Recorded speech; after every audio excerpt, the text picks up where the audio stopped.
Good afternoon, everybody.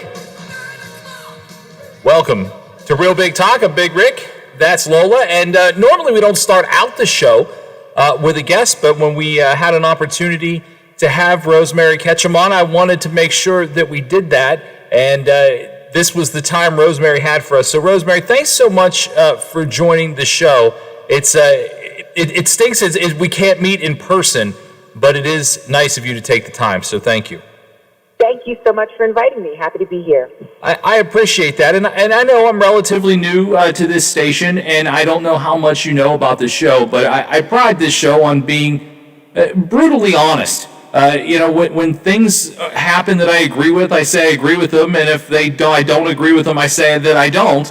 And oftentimes they lie on different sides of political arguments and things like that. But really, what I wanted to talk to you about, it is political, but also there are so many transgender issues that have come up in the last week in the news. I feel like it would be unfair for me to tell people how to think or how to feel about this because I don't know. And you're right here in Wheeling doing something that no other transgender person has done in this state before. So I thought you would be the right resource to talk about this. And I hope that, if nothing else, I'll learn probably how to properly say the terms. Because I know just sometimes people find it difficult to know exactly how to address some transgender people. Sure, yeah. I think we are in a place in this country where we're learning a lot really quickly. And I think that's a great thing, and I'm grateful to be a part of that. And language is part of that toolkit that we're all, beginning to use, and some of us for the first time. Yeah, that's actually what I was thinking, Rosemary. The difficult part, I think, for a lot of people to understand or accept or at least treat transgender people on a level playing field is it is a lot all at once. We are a society that's changing rapidly. And people don't like change, and I think everybody from any side of the plateau could look and say we are not a society that loves change. I mean, Mr. Potato Head has caused just an outrage. So we're not a society that loves change. But I often say I wish there was a pamphlet put out every month of all the things that are changing and how to properly address those things, because it will never be an ideal of mine to openly hurt or offend somebody based on any decision or they have made with their lives or any way they were born, their skin tone, their religion, or anything like that. But I think really addressing how to address people of every sort is honestly our biggest basic issue.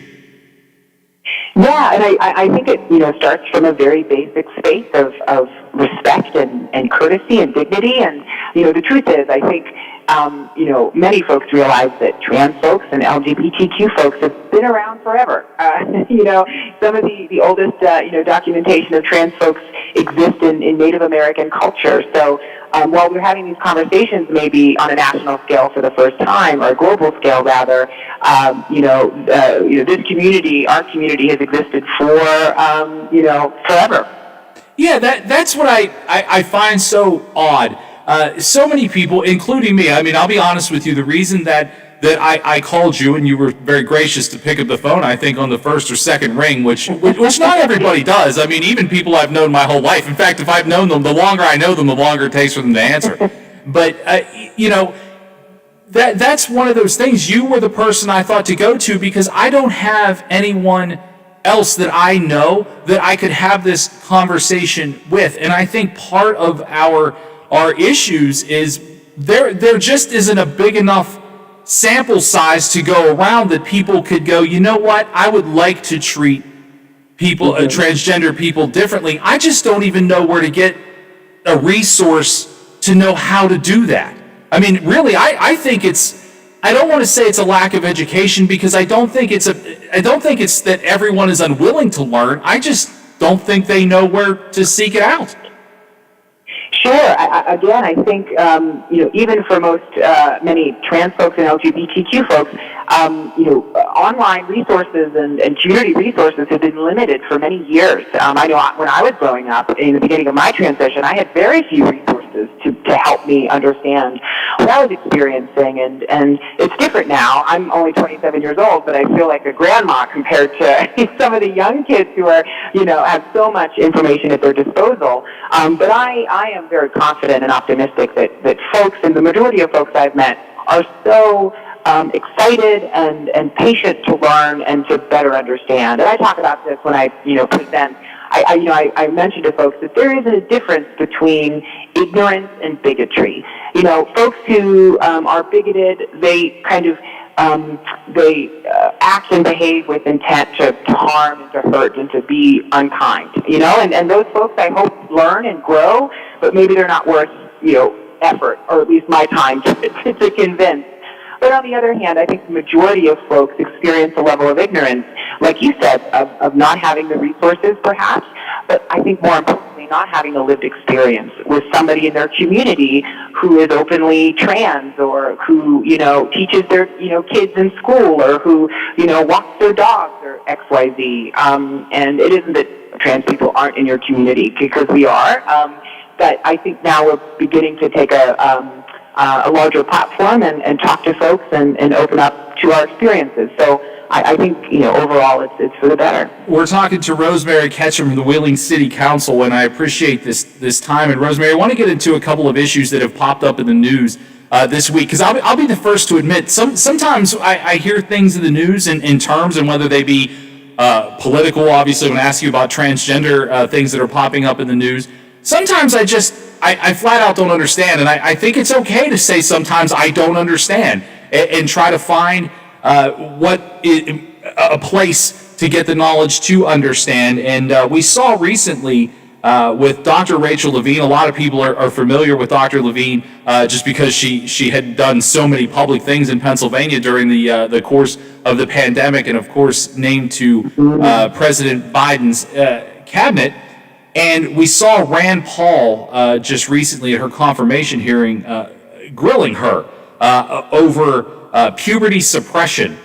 And I'll be honest with you, I just grew up how I grew up. I don't even know that I totally understand this situation, but I know that when I saw the clips of Rand Paul talking about this, and I live in Pennsylvania, so seeing Dr. Levine every day for the last year, I mean, quite literally every day on television for the last year, the things that you read and see, and ignorance and bigotry aside, sometimes it's just hard to understand. So can you give us a little bit of an idea of what that actually means?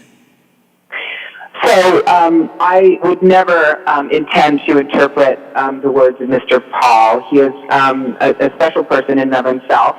Bless his heart. But I do think that folks, I think this provides an opportunity to talk about what it means for an LGBTQ person, a trans person, to transition. And I think more broadly, it looks very different for everyone. So my gender identity transition probably looks very different than another trans person. So I think it's really important not to make assumptions. But all of us as human beings begin to recognize kind of societal gender roles when we're really young, 4, 3, 4, 5 years old. And for most of us, our biological sex and our gender identity align, and we rarely ever think about it. But for other folks, myself included, growing up, my gender identity and my biological sex did not align, and I knew it very early. I didn't have, I grew up in rural Ohio. I didn't have as many resources, and I didn't have the information that many of our young folks do today. But had I had that information, I probably would have pressed further and asked my parents about transition, because I'm 27 years old, and I'm still transgender. I haven't quote unquote detransitioned, which in many ways is can be a myth, or at least is given a larger platform than maybe it, really requires. But at base, I think, providing opportunities for trans folks to transition in the way they see fit with their doctors, with, required medical advice and their parents, I think is really, really critical. Because, again, had I been limited in my ability to transition early on, I can't imagine the kind of person I would be today. And we know that depression and suicide are oftentimes unfortunate but common threads in the lives of our trans folks. And it's often because of societal pressures and limitations and stigma and discrimination. So I think it's a positive thing ultimately that we're able to give agency to young trans folks to be able to start their transitions as they see fit. How exciting is it? I guess maybe exciting is not the word, and correct me if I'm wrong, but how much does it further the movement to see Dr. Levine in this spotlight right now? Well, more than anything, I'm grateful to see a qualified person. Absolutely. As Assistant Health Secretary. I think that for too long, we've had some less than qualified folks running our government, not to get too political, but so I'm grateful that that Dr. Levine has really proved herself to be incredibly competent, and we know that in 2017, Governor Wolf appointed Dr. Levine as Health Secretary and confirmed. Dr. Levine was confirmed 3 times by the Republican-controlled state Senate. So it isn't as if the Biden administration thrust upon this trans person, as some news outlets would like to report, thrust upon this trans person to kind of push progress. She's incredibly qualified and happens to be trans. And it makes me excited because, of course, this is a national platform. But I'm also excited because it is such a non-sexy position, if that makes sense. Like, sure. It's not the like amazing. It is a very relevant and I think ultimately life-saving position that Dr. Levine will be in. And I'm grateful that she is able to represent our community so well. No, I think you're right. A qualified person to do anything is, I think, the most important thing above anything else. Rosemary Ketchum, can we hang on 2 minutes, and we're going to take a break, and we'll come back. And I really want to get to this point with you, because one of the things that's popping up, I mean, almost on a daily basis now, is transgender athletes, especially in the ranks of high school sports. And I want to talk to you about that. So can you give me a quick break, and we'll come back and we'll have some more? For sure. Absolutely. We'll be back in a couple minutes on The Watchdog. Listen to the Bill DeFabio Variety Show with Bill DeFabio and Lola Miller. Weekdays noon to 2 on the Valley's only network dedicated to live and local talk radio. The Watchdog. Washington County's largest gun show is back on Saturday and Sunday, April 10th and 11th from 9 a.m. to 4 p.m. at the Washington County Fairgrounds. Admission is just $7, and kids under 12 get in free with an adult. Everyone is welcome. They offer free appraisals and have great prices on all types of firearms, modern, military, and antique. They have over 450 tables with cash buyers on site for your used guns. Visit arhsportshop.com or call 724-948-3571 for more information. That's 724-948-3571 for more information. That's Washington County Gun Show, presented by ARH Sports Shop, April 10th and 11th. Quaker Steak and Lube at the Highlands is the perfect place to relax after a long day. Happy hour from 3 to 6 Monday through Friday. Get $2 off appetizers, $3 off domestic drafts, and house wine specials. Quaker Steak and Lube, voted Best Wings USA. Quaker Steak and Lube at the Highlands with another steal of a deal. Get a steak burger and fries all day Monday for only $8.99.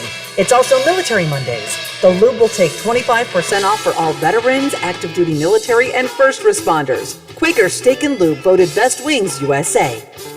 For generations, Made in America has stood for quality and craftsmanship in manufacturing, food production, technology, and construction. The Made in America label has brought our country economic security and our innovations to the world. Made in America isn't just a slogan, it's the story of our country, the men and women who sacrificed to build our nation. It's our commitment to hard work, ingenuity, and to making things better than the way we found them. America is ready to get back to work. And we can start by rebuilding our infrastructure, strengthening our manufacturing manufacturing base. And investing in our businesses and our communities. Made in America means hundreds of thousands of new jobs across the country. It means new transportation, clean energy, and telecommunications networks. It means a healthier environment. National security and economic freedom. That's good for our families, good for the world, And good for our future. Let's get America back to work. Let's invest in Ohio. Let's invest in us. Learn more at let'sinvestinus.com. Paid for by Citizens for Responsible Energy Solutions. My little girl hurt her foot and needed a doctor fast, but her physician wasn't available, and I wanted her seen as soon as possible. Then I remembered the Wheeling Hospital Urgent Care, right in downtown Wheeling at the Stone Center on Market Plaza. Open 9 a.m. to 9 p.m. every day, the center is ideal if you have a sudden sickness or injury. The doctors and nurses were great, and they also provided x-rays, a pharmacy, and lab draw station. No appointments needed, and convenient parking is nearby. Wheeling Hospital Urgent Care. They'll take good care Give us a of you. call and tell us what you're thinking. Locally, 304-214-1600. Out of the area, toll free, 866-514-1600 or 304-232-TALK.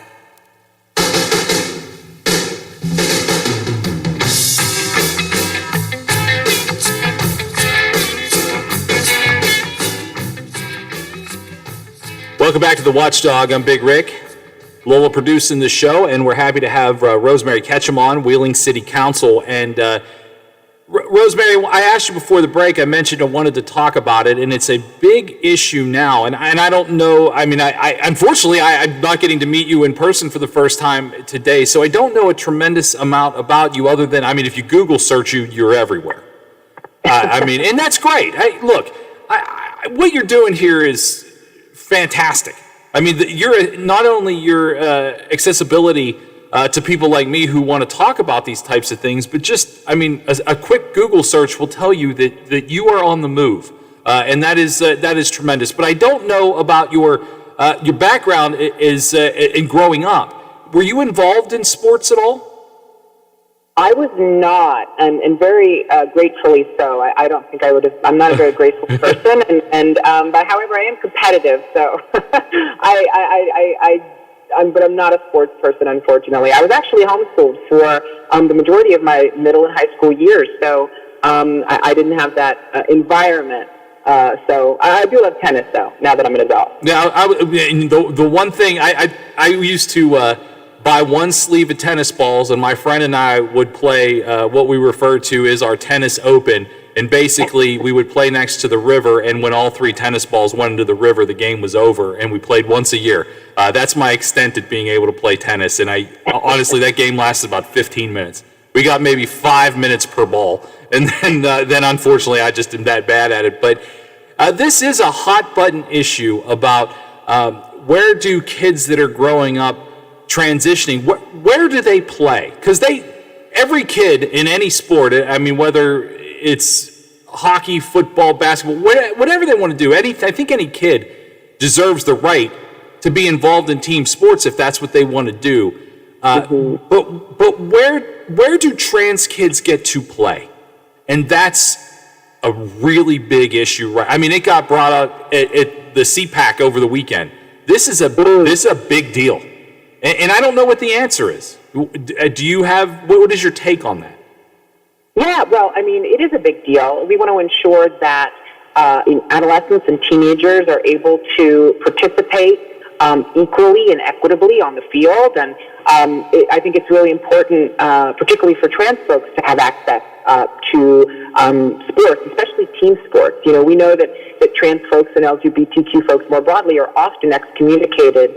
And I think even it's a trope that, sports is an area where LGBTQ folks have, difficulty, or at least are not as accepted as they could otherwise be.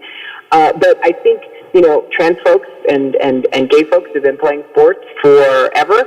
And we're having these conversations today because, of course, these conversations are becoming a national discussion. A lot of scientific research is available on this issue, and experts at the NCAA, which is the National Collegiate Athletic Association, and the International Olympics Committee have allowed trans athletes to participate in sporting events for years and years, folks who have undergone medical transition, folks who have not. And since they have allowed folks to participate, for years now, transgender athletes have not dominated any sports categories, and that often is the, concern, right, for folks who don't understand or who maybe it turns into a conversation of, is this person given an unfair advantage due to the way they were born? That's usually the angle that people take. Well, if you're born a male and you transition into being a female, but you have male hormones and things like that, does that give you an advantage? That's really what people seem to be so bent out of shape over. And I can't think of more than a handful of times I've ever seen a story noting that a transgender athlete absolutely swept the floor with every other athlete. I can think of maybe a handful of times in my life I've ever read that story. Right, and I think the competitive disadvantage, headline is really, I think, misleading because, there are more than a dozen states with policies that have allowed trans kids to participate in sports for many, many years. Some, since the late 90s, early 2000s. And for the longest time, there were no policies because we didn't have folks necessarily transitioning openly and in schools. And like you said, the majority have not had any concerns or issues. And when there are concerns raised, usually they're kind of, baseless, or there is no evidence to suggest that there is a inherent competitive disadvantage. And I think also we often frame this in the context of trans women versus trans men who might participate in male sports. And we rarely talk about the competitive disadvantages that would, be present if this were an equal-sized conversation. And again, on that side, there are, very few examples of trans men who, for folks who might not be aware, are folks who were born biologically female, who transitioned to male. There are very few, if any, stories about, competitive disadvantage in that field. So, I understand that folks who don't understand would be concerned, but the second that, we actually have, reality-based conversations about trans folks in sports, a lot of those fears and misconceptions kind of, float away. Rosemary, is this the fact that it's coming up now as a bigger issue in high school sports? Is that contributed to the fact that younger people are recognizing this earlier in life and now maybe more outspoken about it now more than ever? Because, like you mentioned, the NCAA, this is not news. It's still newsworthy, but it's not news. For high schools, this is news. This is breaking news. And is that because people are recognizing their need or want to transition at a younger age and are more accepting of what they want to do with their lives? Is that why we're talking about it in high schools now? For sure, you're absolutely right. I mean, folks often, transition in middle school and high school. Many, many years ago, folks did not transition until, their grown-up years. But, we live in a different world now.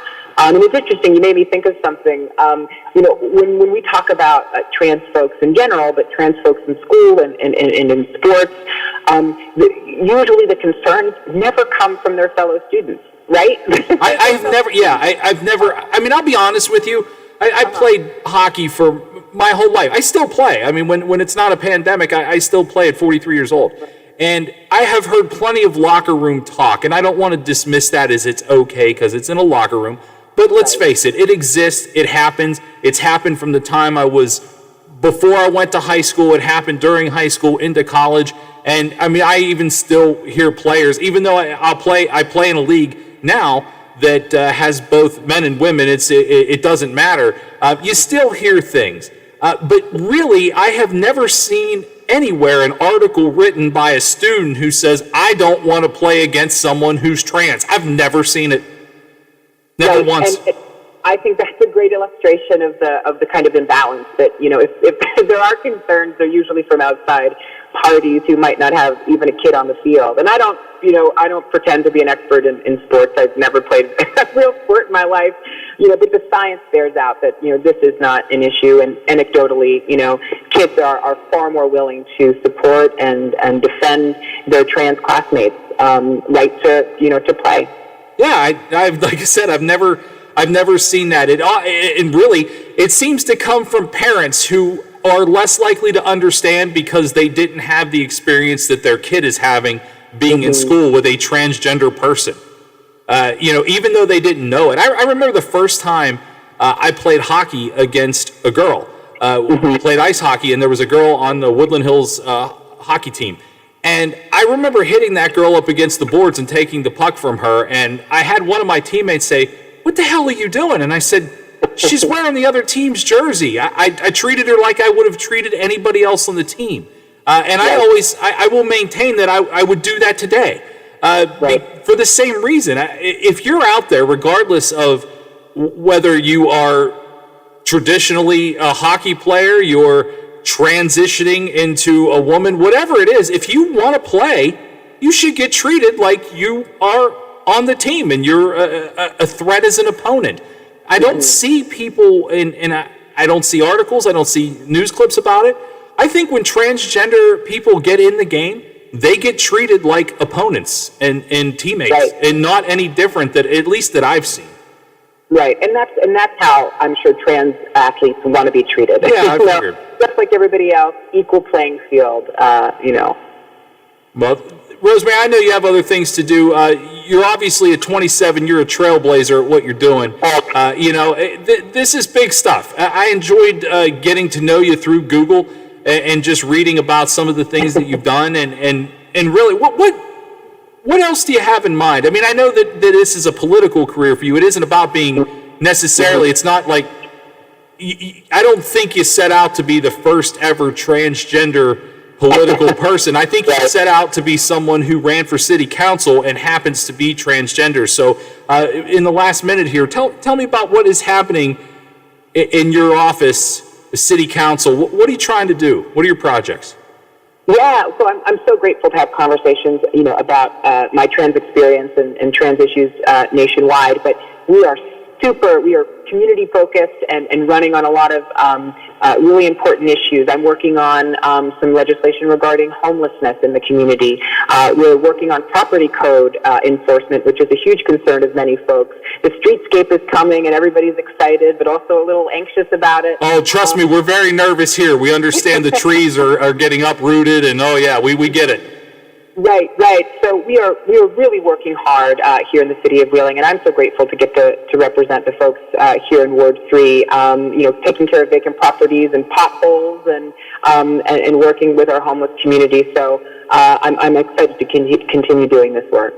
Well, I hope that you'll join me again on the air someday, hopefully in person, and we can talk about some of those city things as well. But as far as today's conversation goes, and your knowledge of the transgender community, I really appreciate the knowledge, because that's what I need. I mean, if we're going to be an honest program here, we have to have people that actually know what they're talking about, and you obviously do. So thank you very much for your time today.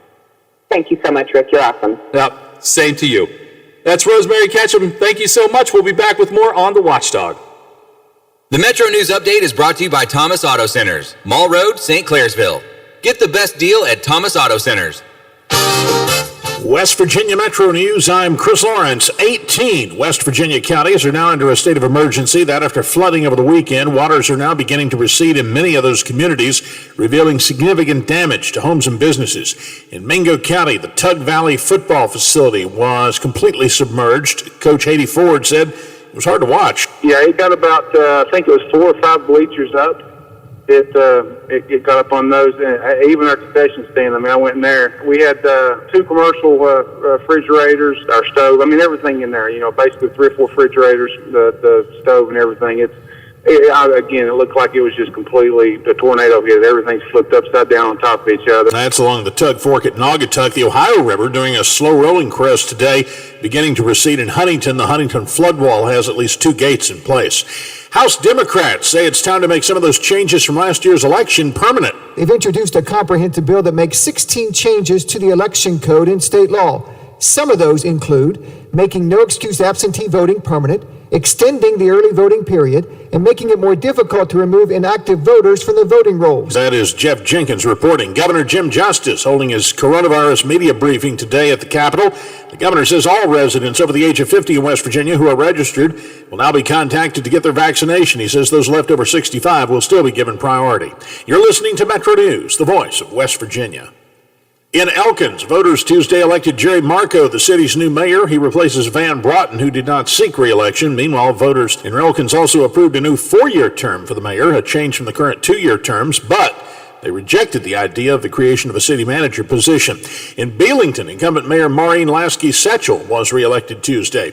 And challenges are happening all day at WVU's annual Day of Giving, now into a 4th year at the university as they push to boost fundraising efforts in a 24-hour campaign. From the Metro News Anchor Desk, I'm Chris Lawrence.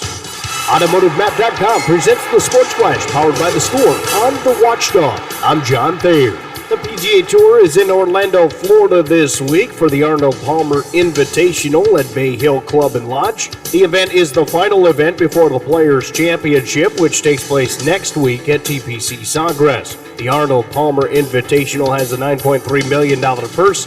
The defending champion is Tyrrell Hatton. The NASCAR Cup Series is in Las Vegas this weekend. So far, through 3 races, the NASCAR Cup Series has produced long shot winners to claim titles. Michael McDowell won the Daytona 500, followed by Christopher Bell on the Daytona Road Course, and last week, William Byron won at Miami. Sunday afternoon's race will be televised by Fox. Download the Score app today. Lightning fast sports alerts. It's why the Score app is one of North America's most popular sports apps.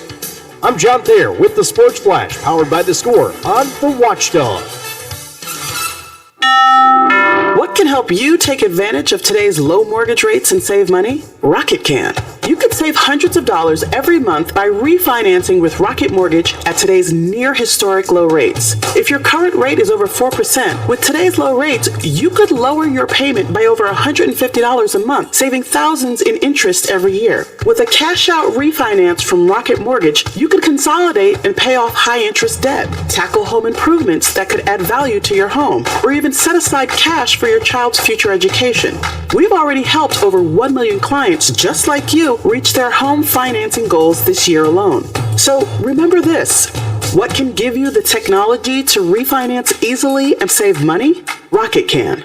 Call us today at 8338-ROCKET or go to rocketmortgage.com. That's 8338-ROCKET or go to rocketmortgage.com. Savings are based on quick loans, internal data. Points and fees may apply. Call for cost information and conditions. See housing lender. Licensed in all 50 states. NMLS-Consumer-Access.org. Number 33. Paint? No. Paramount isn't just paint. It's the #1 paint in overall interior hide and stain resistance, providing the most advanced protection in just one coat. And now you can get that same outstanding protection with our new Paramount One Coat White. This first of its kind one coat ready mix white provides a beautiful white finish. You'll find Paramount paint exclusively at Menards. In third-party tests, interior paint claims versus super premium home center brands in eggshell sheen. Get 11% off everything now at Menards. Savings or mail-in rebate. See store for details. I'm Andrew Saul, Commissioner of Social Security.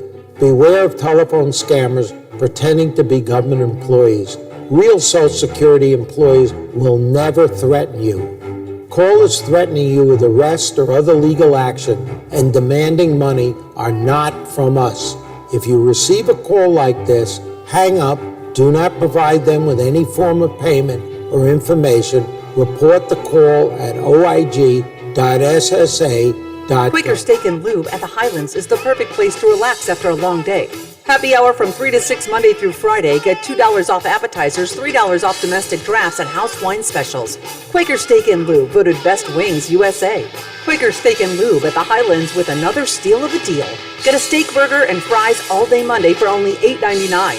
It's also Military Mondays. The Lube will take 25% off for all veterans, active duty military, and first responders. Quaker Steak and Lube, voted Best Wings USA. Wake up to the Ohio Valley's favorite morning show, The Watchdog Morning Show with Howard Monroe. Weekday morning, 7 to 10 a.m. Only on The Watchdog. He's not your father's talk show host, but your dad can listen too. Real Talk is right here, right here. Real Big Talk with Big Rick is on The Watchdog.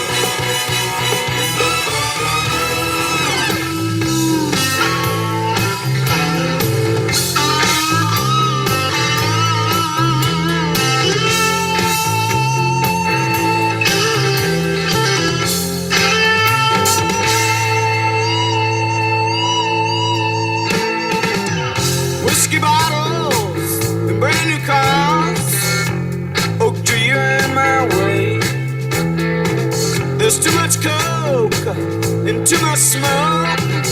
Look what's going on inside you. Ooh, that smell. Can't you smell that smell? Ooh, that smell. The smell of death around you. Leonard Skinner.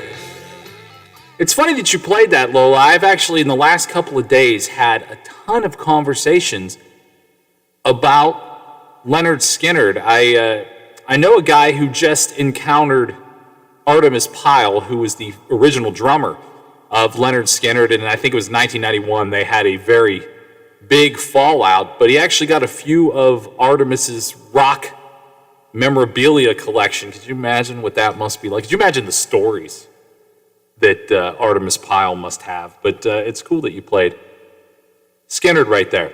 You know what else is cool? We're giving away a big screen TV. We love March Madness. We're so just the whole planet is going to be happy that the actual tournament is going to happen. And yeah, last night did not go. I mean, Lola, we were even texting back and forth at the end of the game. At the end of the day, WVU played a lot of great basketball. The last couple of seconds weren't the best. No. But a lot of great basketball last night. If you're just a fan, look, I get it. A lot of people around here aren't just fans. You're Mountaineer fans. You're passionate about the team. I understand that. But if you were just a casual fan and you turned that game on, you couldn't look away. I mean, it was good. It was. I don't watch basketball generally, as a rule. But with all the hype leading up to the game yesterday, and I was home, which was nice, I put it on, and I left it on. Yeah, absolutely. I mean, it was the sports smorgasbord that I was looking for. Great WVU game.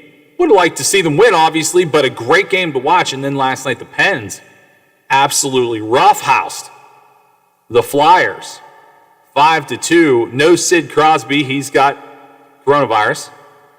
But boy, they came out and they looked good. But let's get back to the tournament. We want to give you a TV. It's that simple. We're going to take 64 callers. Everybody's going to get assigned a team. And we are going to give you a television if you are assigned to the team that wins the whole darn thing. How excited is the person that is going to be that gets WVU? I mean, it's like it's your team and you have a chance to win a flat screen TV. Are you kidding? How exciting is that? Somebody's going to get Ohio State. It's probably an Ohio State fan. They're going to lose their minds. It's great. Right now, we're going to put you on that list. 304-214-1600. 304-214-1600.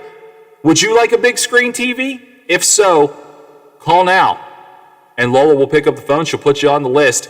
And your chance to win that TV will come up in concert with whoever wins the NCAA tournament. 304-214-1600 is that phone number.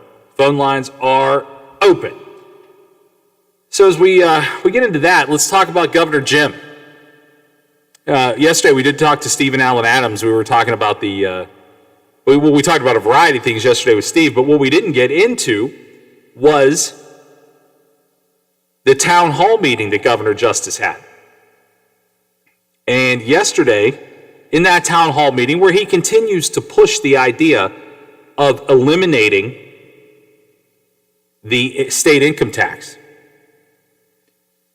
he also was asked, Dylan from Ripley, you can read the story over on WVMetroNews.com. Dylan from Ripley asked, do you support legalizing marijuana fully to bring in more money to our state so we can tax it?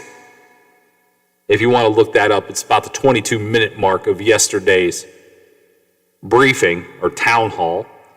Justice answered, I don't, and then quickly added, but I am weakening on that position.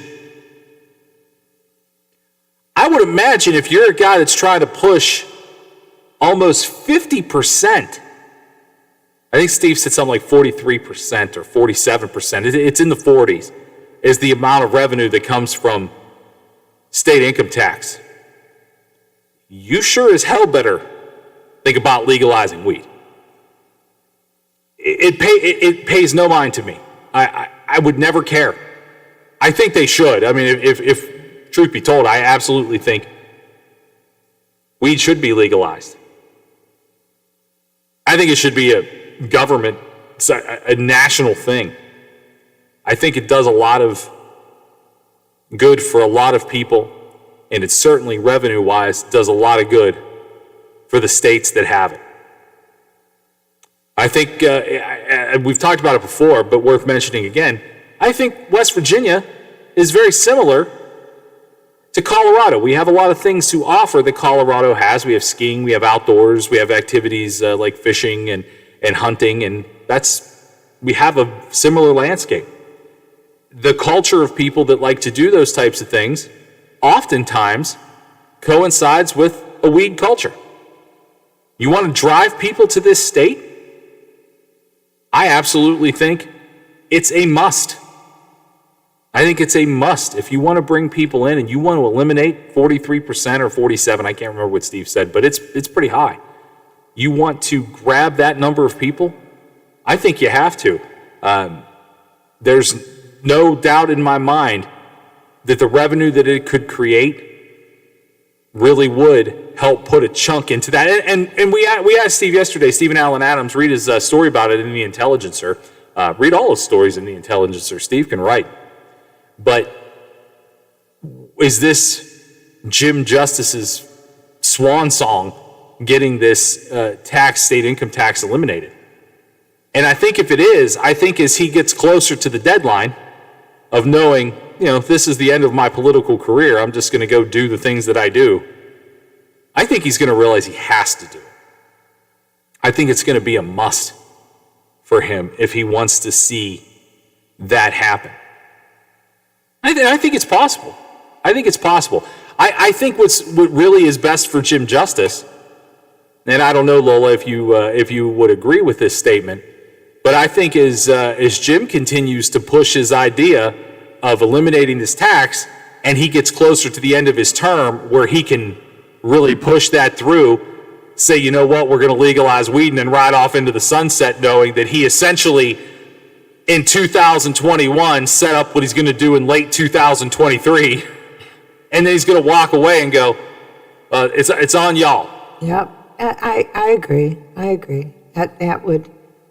That would fit right into his personality. Yeah, I mean, and again, and it's funny because I hear from a lot of people when I talk about Jim Justice, I get mixed messages and reactions from people, because sometimes it sounds like I'm all on the justice train, and then sometimes it sounds like I nailed the guy to the wall. Well, that's really how I feel about the guy. There are sometimes I go, you know what?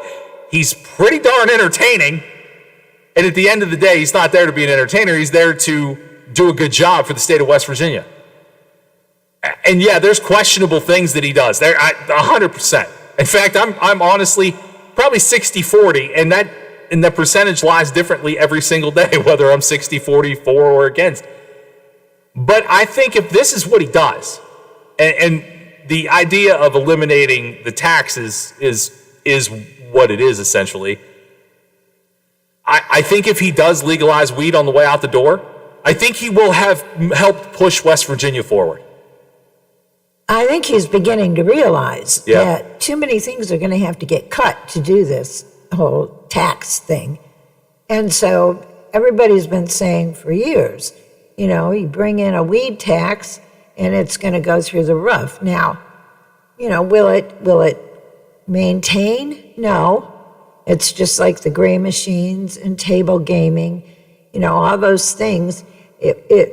Somebody once referred to the gambling thing as West Virginia's crack, because all of a sudden, boom, we were the only ones around that had it. Oh, yeah. And so the money that was gained from it was quite substantial at first, but now everybody else does. And truthfully, everybody around us already has legalized weed. So, it's not going to be the big boom that it could have been had they done it 4 years ago when it was first really seriously being talked about. But, you got to make up the tax money somewhere. Yeah. And It's like we've been saying, if you live in a border county, you're just going to go across the border to buy your food and your cigarettes and all the other things, all the other taxable items that you want to save money on. That's what you're going to do, So I don't know. We'll see. And I think you're right. I mean, the how do you make up that difference? It's going to have to come in part from a weed tax. But I think if you want to attract the people to this region, into this state that you're trying to attract, that's part, even though it's not part of my lifestyle, it's part of so many people's lifestyle. You want to attract a Google here, a Microsoft, Uber, some of these ultra large companies. I got news for you. A lot of their executives, a lot of their employees are very much living the pot life. And they're not going to move to a place where they can't enjoy recreational marijuana. They're just not going to. And a lot of those people live in the state of Washington. Hell, in the state of Washington, everything is legal. Yeah. I mean, you want to talk about how different we are, and I'm trust me, I don't want to live anywhere near the state of Washington. That's not my jam. But I can tell you this, if you go to Washington and you look, they don't even, if you get busted with a personal amount of use of cocaine in Washington, they don't care. They don't care. Well, they've decriminalized so much. That's what I mean. Yeah. It's almost everything there is seems to be decriminalized.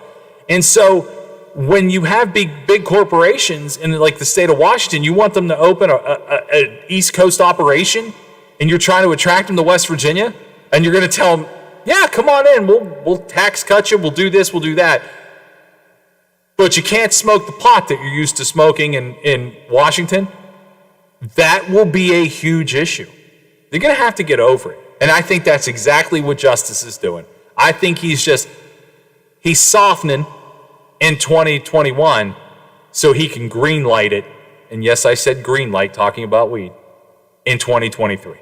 I think 2022 is going to be that transition year that, well, gosh, it seems more attractive because as he continues to go down this rabbit hole of wanting to eliminate the income tax, which ultimately I think after his political life really would benefit him directly. Absolutely. I think that's what he's going to recognize. Like, yeah. And I look, he is a little smarter than I think we give him credit. He's cunning. He's naive when he puts on these press conferences. But I think at the back of his mind, he's all gosh darn for the camera. But I think he knows. I think he knows more than he lets on. And I think he knows right now, absolutely, on the 3rd of March, 2021, that before he leaves office, he is going to have to pull the trigger and get this done. I think he knows it now, and I think it'll happen. I think it'll happen. And you're right. It's too. I don't want to say it's too late, but the impact is not felt. Like Lola mentioned, gambling. When I lived in Pennsylvania, if I wanted to gamble, when I found out I could gamble, I was like, oh yeah, I want to go do that. Where did I go to do it? Mountaineer Racetrack and Casino. You know what I mean? That's what was going on. That's what I did. When I worked at radio companies and media companies in Pittsburgh, we did events all the time in West Virginia because of that purpose. Yeah. If it weren't for Ted Arnott, I met the cast of The Sopranos at the Mountaineer Racetrack, and I got paid to be there because I was at work. Because that's where those types of things happen. Casinos bring in all the money. And, Pennsylvania was the one that was super late to that party. And then, of course, they chased each other and who was going to legalize table games first. But, yeah, I think you're going to see the same exact thing. West Virginia should have done this already. But I think ultimately that will happen. And it will get done. And Jimbo will look like a genius. That does it for the first hour. Keep in mind, 304-214-1600. We want you guys to discuss all the things with us today. We'll be back with more topics and your phone calls next on The Watchdog. She's so fine.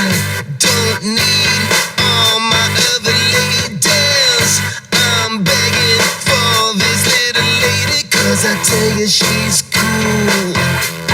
She's divine. I know she's a super lady. I'm wicked, I've gone hazy, yeah. I'm crazy for that lady. She's chic, but she's not shady, yeah. The Watchdog is FM 98.1, AM 1600 WKKX Wheeling, FM 97.7, AM 1370 W. The ABC News is brought to you by Thomas Auto Centers, Mall Road, St. Clairsville. Get the best deal at Thomas Auto Centers. From ABC News, I'm Michelle Franzen. For the first time since allegations of sexual misconduct surfaced, New York's Governor Andrew Cuomo spoke publicly, apologizing but also denying he did anything inappropriate. Governor Andrew Cuomo said he would not resign but would learn from sexual harassment allegations by 3 different women. I'm sorry for whatever pain I caused anyone. I never intended it. Cuomo asked the public to withhold judgment until an investigation into claims of unwanted touching and lewd comments. I feel awful about it, and frankly, I am embarrassed by it. Cuomo pledged his full cooperation with the state attorney general's investigation. Aaron Katursky, ABC News, New York. Senate lawmakers hearing testimony today from top security and military leaders about the response leading up to the U.S. Capitol siege on January 6th. D.C. National Guard commanding Major General William Walker telling lawmakers it took 3 hours to get approval from the Defense Department to deploy Guard members after he received an urgent call from former U.S. Capitol Police Chief's son. Chief's son, his voice cracking with emotion, indicated that there was a dire emergency at the Capitol, and he requested the immediate assistance of as many available National Guardsmen that I could muster. Police today say they're also increasing security after receiving threats that the Capitol could be targeted tomorrow. As some states begin easing restrictions, President Biden at the White House today called it, quote, Neanderthal thinking. Federal health officials urging Americans not to let their guard down. CDC Director Dr. Rochelle Walensky says even if states like Texas and others are no longer enforcing mask mandates and other restrictions, people can still choose to keep themselves safe. I would still encourage individuals to wear a mask, to socially distance, and to do the right thing to protect their own health. ABC's Mark Remillard, you're listening to ABC News. Hello, friend Pat Boone here. Silver is creating lots of excitement. You know why? Because the price of silver is extremely attractive compared to gold. So, I call my friends at Swiss America to get the scoop on whether this silver opportunity is for real. What I discovered blew my mind. For example, today silver faces a huge shortage due to rising demand by solar, electric, military, and computers. It's all covered in a new silver report from Swiss America, which explains why silver prices cannot stay at this level for very long. And get this, this report explains how to use the historic gold to silver ratio strategy to grow your holdings, even if precious metal prices stay put. Call 800-289-2646, 800-289-2646. Get a free copy of the silver report now. 800-289-2646, 800-289-2646. A U.S. automaker extending cuts in vehicle production. ABC's Jim Ryan with details. The worldwide computer chip shortage drags on, and so do the automotive plant shutdowns. General Motors is extending the pause in production at 3 factories, some until mid-April. One estimate puts the global auto industry hit because of the chip shortage at $60 billion. Investigators in Los Angeles County have downloaded data from the black box in the SUV that golf legend Tiger Woods was driving last week when he crashed. A week after Tiger Woods crashed the SUV he was driving, going across a center median, through a sign, into a tree, past oncoming lanes, and then rolling into brush, LA County Sheriff's investigators have now executed a search warrant on the vehicle to download data from the SUV's so-called black box, the event recorder in newer vehicles that can track things like speed. Woods is recovering from severe leg injuries. Alex Stone, ABC News, Los Angeles. The Postal Service in Canada wants to make sure people stay in touch while maintaining social distance the old-fashioned way. The agency is giving every Canadian a prepaid postcard to send it to a loved one. The Right Here, Right Now campaign aims to help Canadians stay connected throughout this pandemic. through letter writing. So far, the Postal Service says it's sent out 13.5 million postcards. This is ABC News.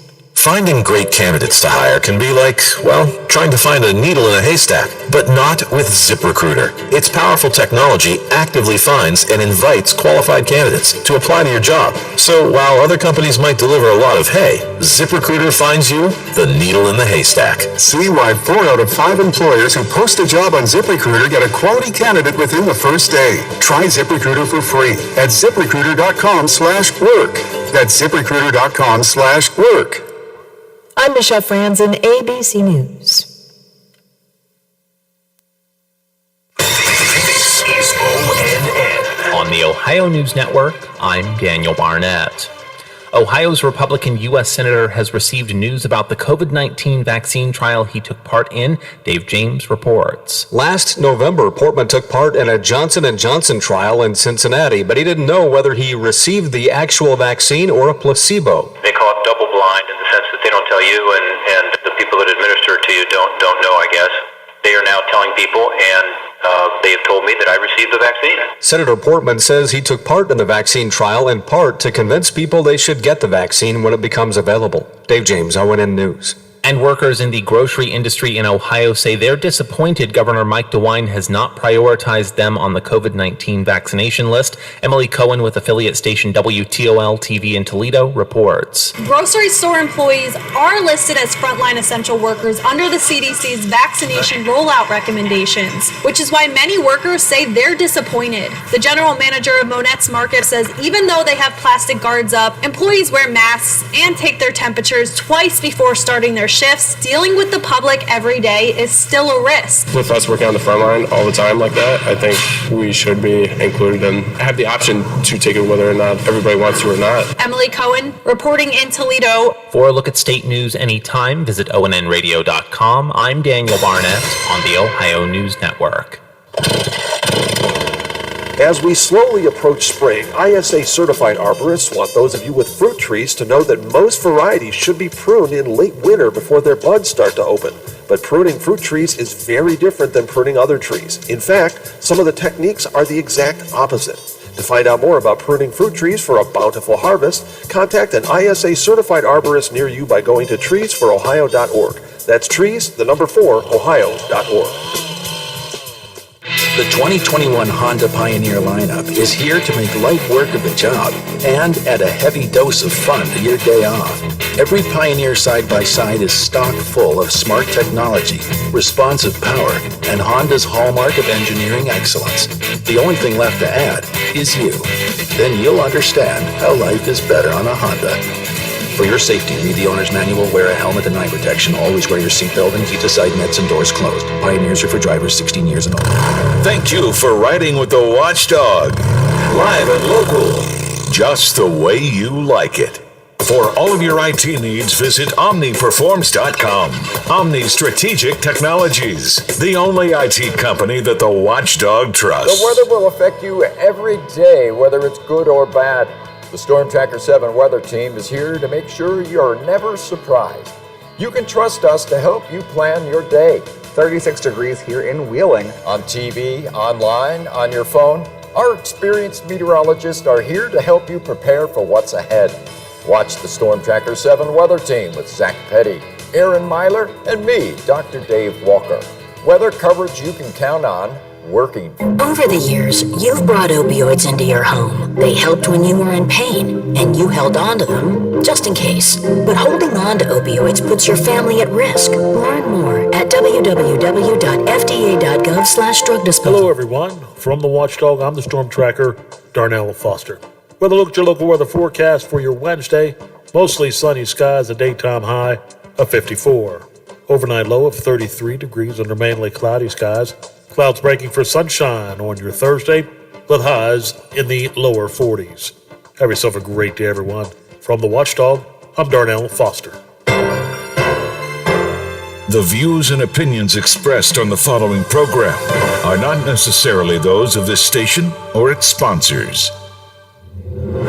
He can talk up and down Route 2 and Route 7 at the same time. Just ask him. Keeping it real for your ride home. It's Real Big Talk with Big Rick on the Watchdog.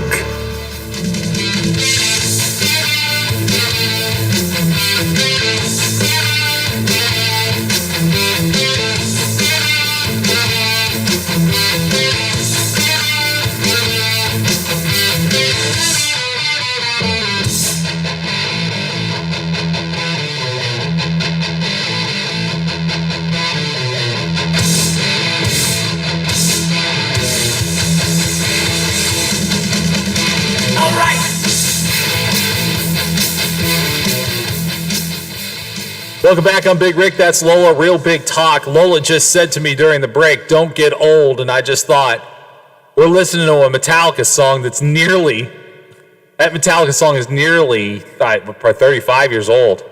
You want to talk about guys that can still do it. They just don't do it as violently. When they were whipping their heads to that song, and now they play it now, it's probably much different. It is. We're much too young to feel this damn old, said Garth Brooks. You know, it is a very exciting time of the year, especially if you love sports and you want to add a little bit of excitement to your sports watching experience. You can do so by betting on the FanDuel app. Here is why FanDuel is America's #1 sports book. It's simple and easy to use. Great odds on all different betting markets, unique, fun type bets. You can bet on different things. That's what really is kind of unique about it.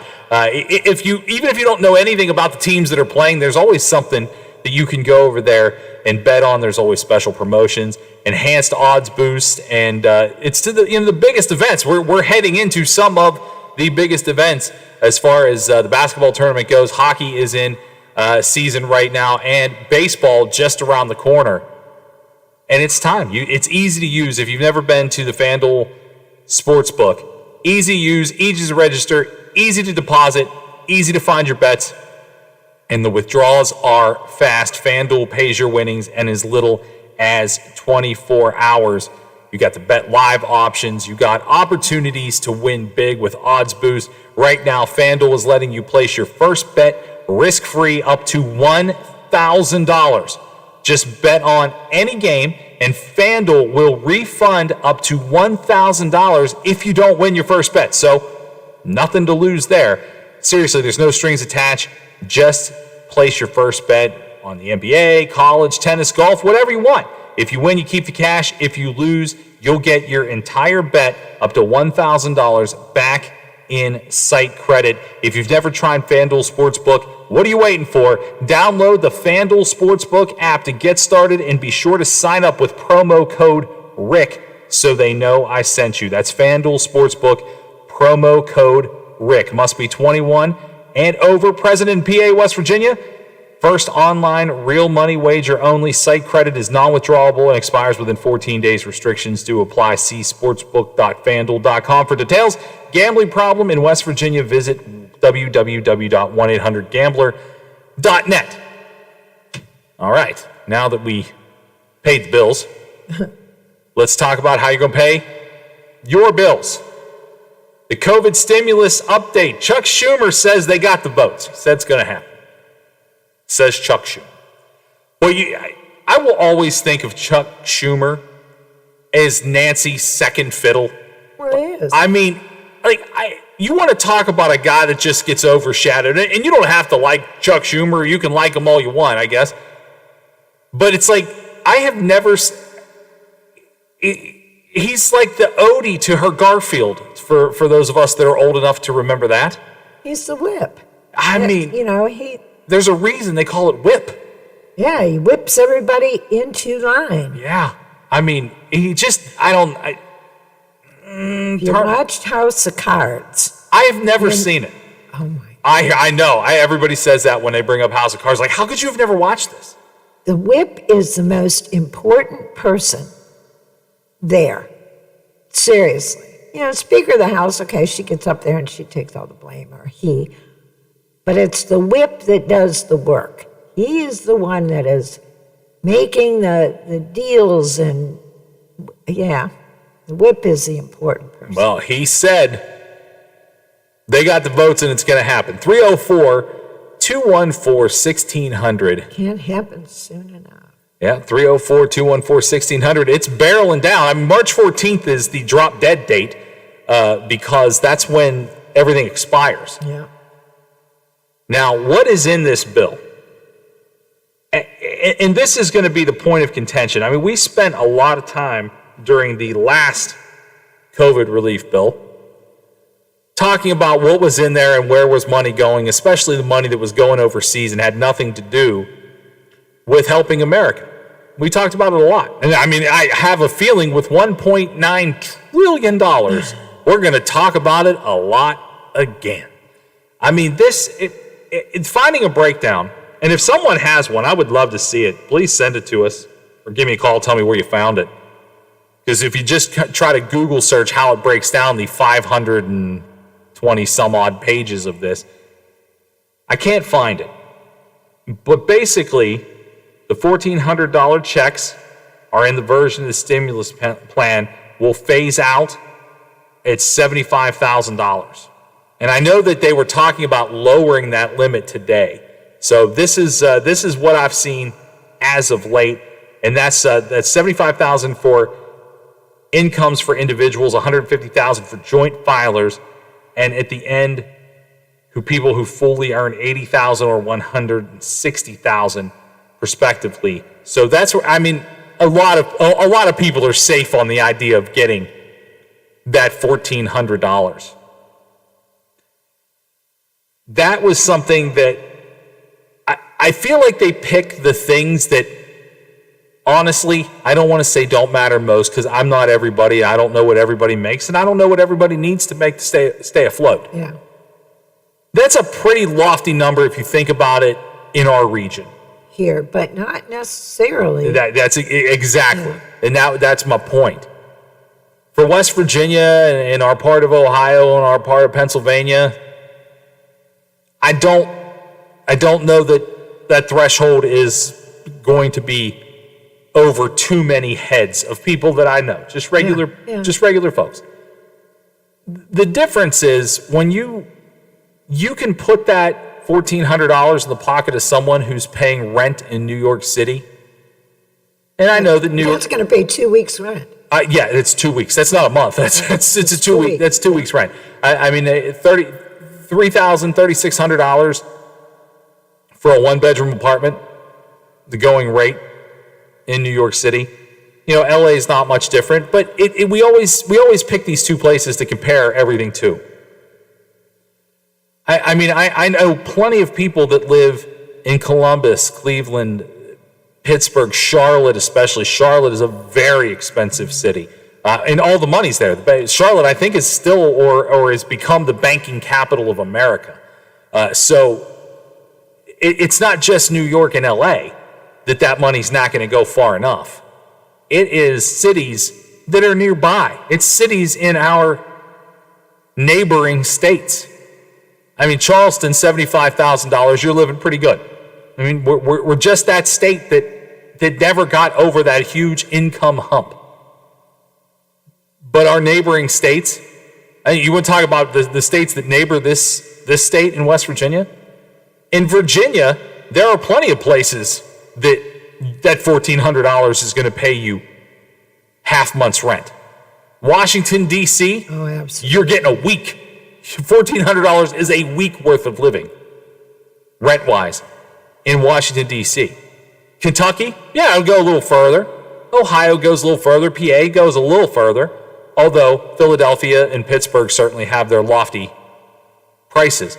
But yeah, I mean, that's where people are getting so hung up on this, and I think I think that's a weird thing to mix, to get into the mix.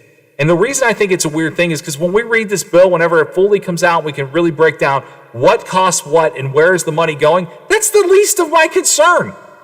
The least of my concern. You're going to splice apart the income threshold over $5,000 for an American, any American.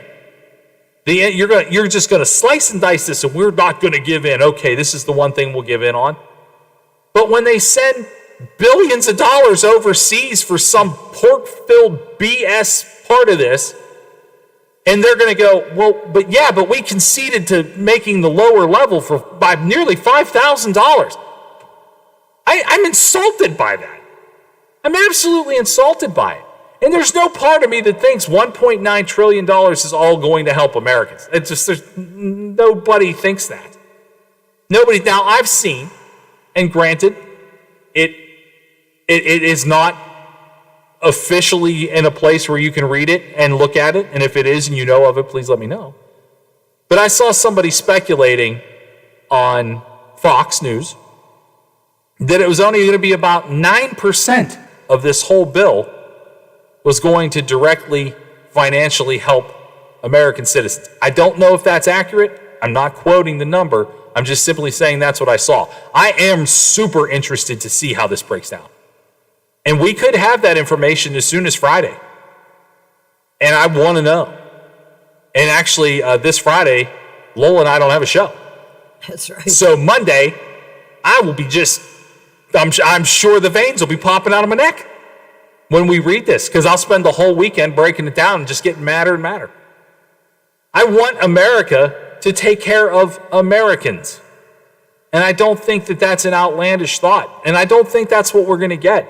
And I'm all for a COVID relief stimulus package. I would never preach against helping get us back on our feet. We look to be going in the right direction. Not Texas or Mississippi, of course, but we look to be going in the right direction and getting stabilized as far as this vaccine getting out. We'll talk about vaccines because, of course, we have to. It's like part of our lives now. But this does, to me, $1.9 trillion, prove to me that that is for the betterment of America. And I don't think they will. I don't. There's part of the bill that is going to build a bridge in San Francisco. Now, I guess, if we decide to drive out to California and we want to get to the other side of a creek, we're going to need that bridge. We're going to need it. For all the things that I can and do get mad about, I'm less mad about a bridge in San Francisco than I am about the money going overseas. At least San Francisco, although a strange part of America, is still part of America. Yeah, but I am against anything except the actual COVID expenditures. Oh, no, I am too. I'm just saying at least San Francisco is in America. If we had to point it out on a map, we could go, still part of America. Again, part of America it's probably... You're being awfully optimistic. I know. Part of America is probably going to float out into the Pacific Ocean at some point. That's right. So why put a bridge? That's why they're building the bridge. They're getting ready. It's going to be an extension bridge. It just as if it gets further apart, it just expands like Inspector Gadget's arms. Yeah. I am looking forward to seeing what is all in those details, and it should happen as early as this week. Lola and I are going to take a break. We'll come back with more on the Watchdog. Listen to the Watchdog Morning Show with Howard Monroe. Weekday mornings 7 to 10 a.m. Only on the Watchdog. Live and local talk radio just the way you like it.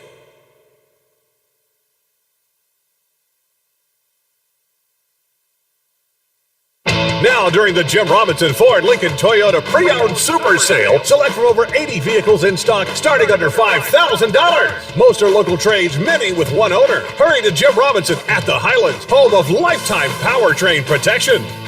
Now, during the Jim Robinson Ford Lincoln Toyota Pre-Owned Super Sale, select from over 80 vehicles in stock starting under $5,000. Most are local trades, many with one owner. Hurry to My little girl hurt her foot and needed a doctor fast, but her physician wasn't available, and I wanted her seen as soon as possible. Then I remembered the Wheeling Hospital Urgent Care, right in downtown Wheeling at the Stone Center on Market Plaza. Open 9 a.m. to 9 p.m. every day, the center is ideal if you have a sudden sickness or injury. The doctors and nurses were great, and they also provided x-rays, a pharmacy, and lab draw station. No appointments needed, and convenient parking is nearby. Wheeling Hospital Urgent Care. They'll take good care. Does your dog need groomed or walked? Are you looking for a pet sitter or dog boarding options?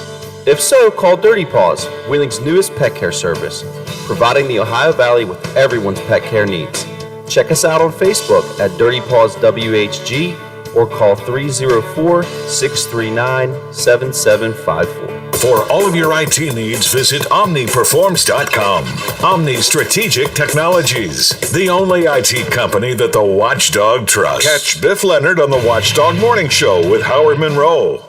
Weekday morning, 7 to 10 a.m. Only on the Watchdog. Live and local talk radio. Just the way you like it.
That's the king of pop, Michael Jackson.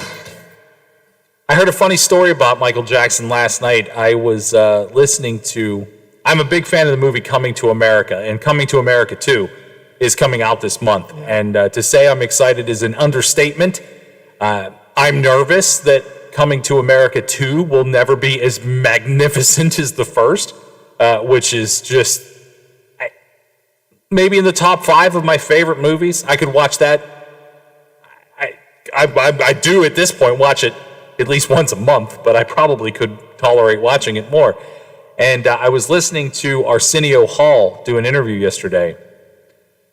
And do you remember, did you ever catch the Arsenio Hall show when he was Yes, I loved Arsenio. I thought he was great. I mean, and I was young, and I had no idea at that point in my life when I was staying up too late to watch Arsenio Hall.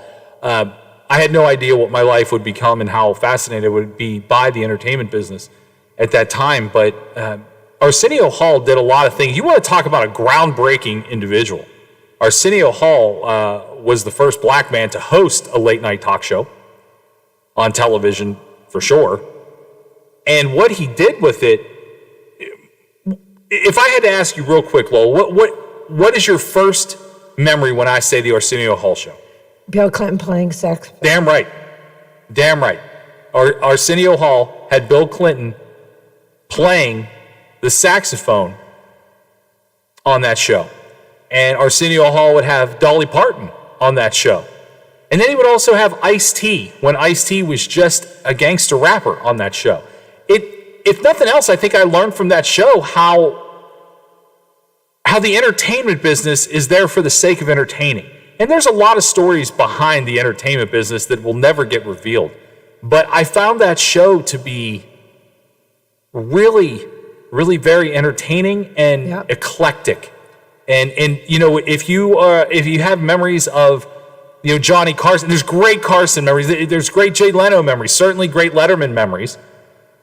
But for me, Arsenio Hall just did a lot of things that were up to date at that moment that the other shows didn't do.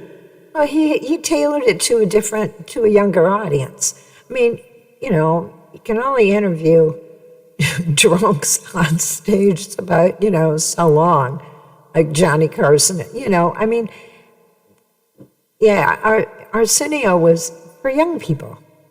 For young people. Yeah, he really was. And he was very interesting. And he was telling a story yesterday about how, obviously, he's in Coming to America 2 with Eddie Murphy, which is coming out this month. And he told the story about how Michael Jackson used to just call him every once in a while and tell him what he liked about his show the night before. And he said the first time that Michael Jackson, who we just bumped back into his music, he said the first time Michael Jackson called me and said, "This is Michael Jackson," he said he hung up on him because he's like, why would Michael Jackson be calling me? And I guess Michael called back and was like, no, this is really Michael Jackson, and I really enjoyed this from last night. And then Michael Jackson used to offer to stop by the Arsenio Hall show. And let's face it, and we could go 1,000 miles down a rabbit hole with Michael Jackson. But certainly at the time, before a lot of the things were really out there and known like we know them today, this guy is the biggest entertainer in the world. And he decides that he's just randomly going to stop by. So there's a very funny episode of the Arsenio Hall show, and he recalled it yesterday in the interview, how Eddie Murphy was the one that was being interviewed, and they were friends, but Eddie was purposely one word answering him to make it very difficult on him. And he knew what he was doing. You know, if like we talked to Rosemary Ketchum earlier, if she would have just been like, yes, that's correct. Like, that would not have been a good interview, but that's what Murphy was doing to him.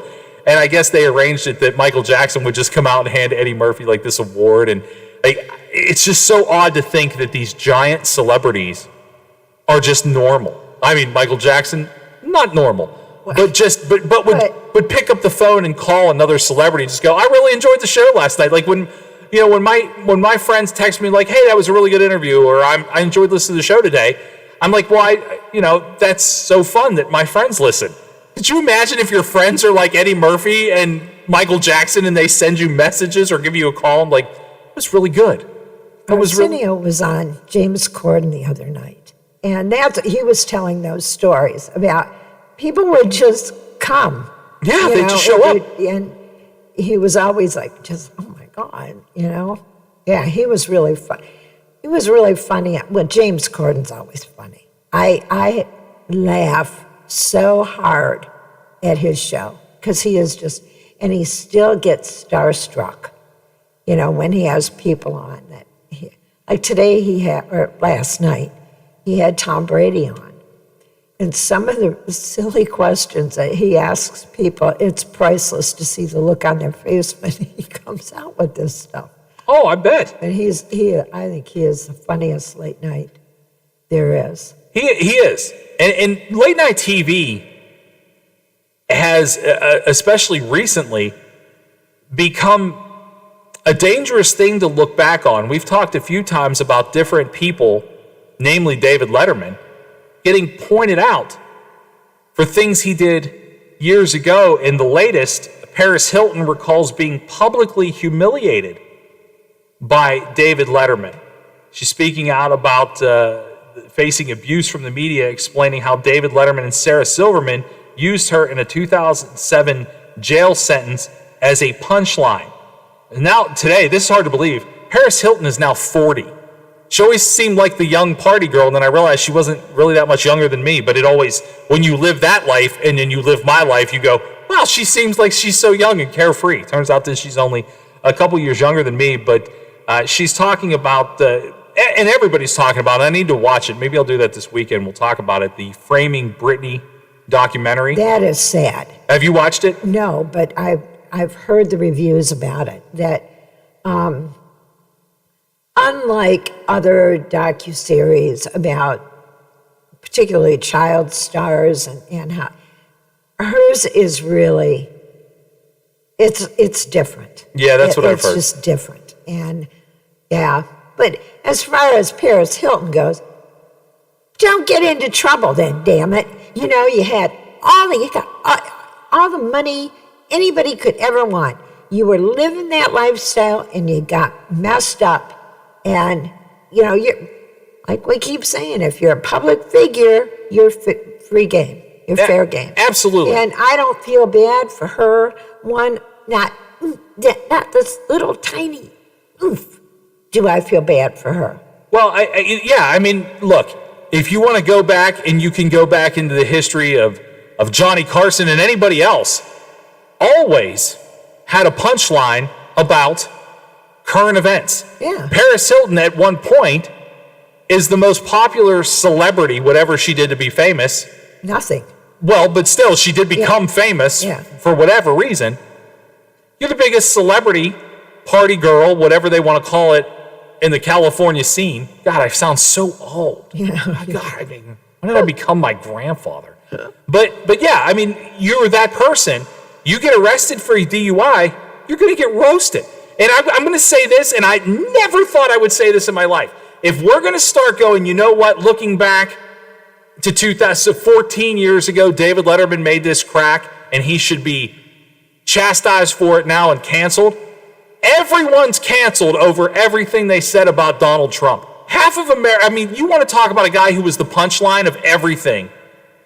And just as much as I feel like he deserves it, is as much as she deserved it, as much as anybody who's in the public spotlight is going to get it. Yeah. What did you expect? Did you think you're going to start deflecting those things? Unbelievable.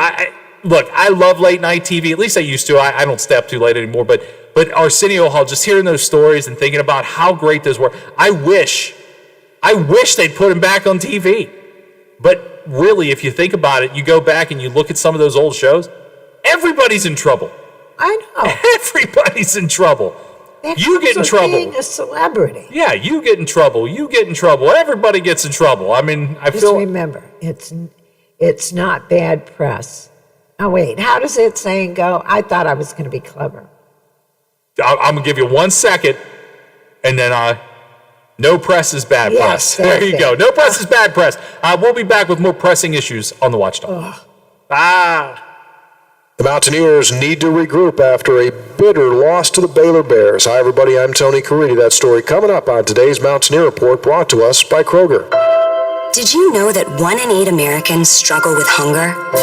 Yet more than 40% of the food we produce is thrown out. At Kroger, we know we can do something about this. We're donating more food to local food banks through our partnership with Feeding America. And we're working with World Wildlife Fund to end food waste. But we can't do it alone.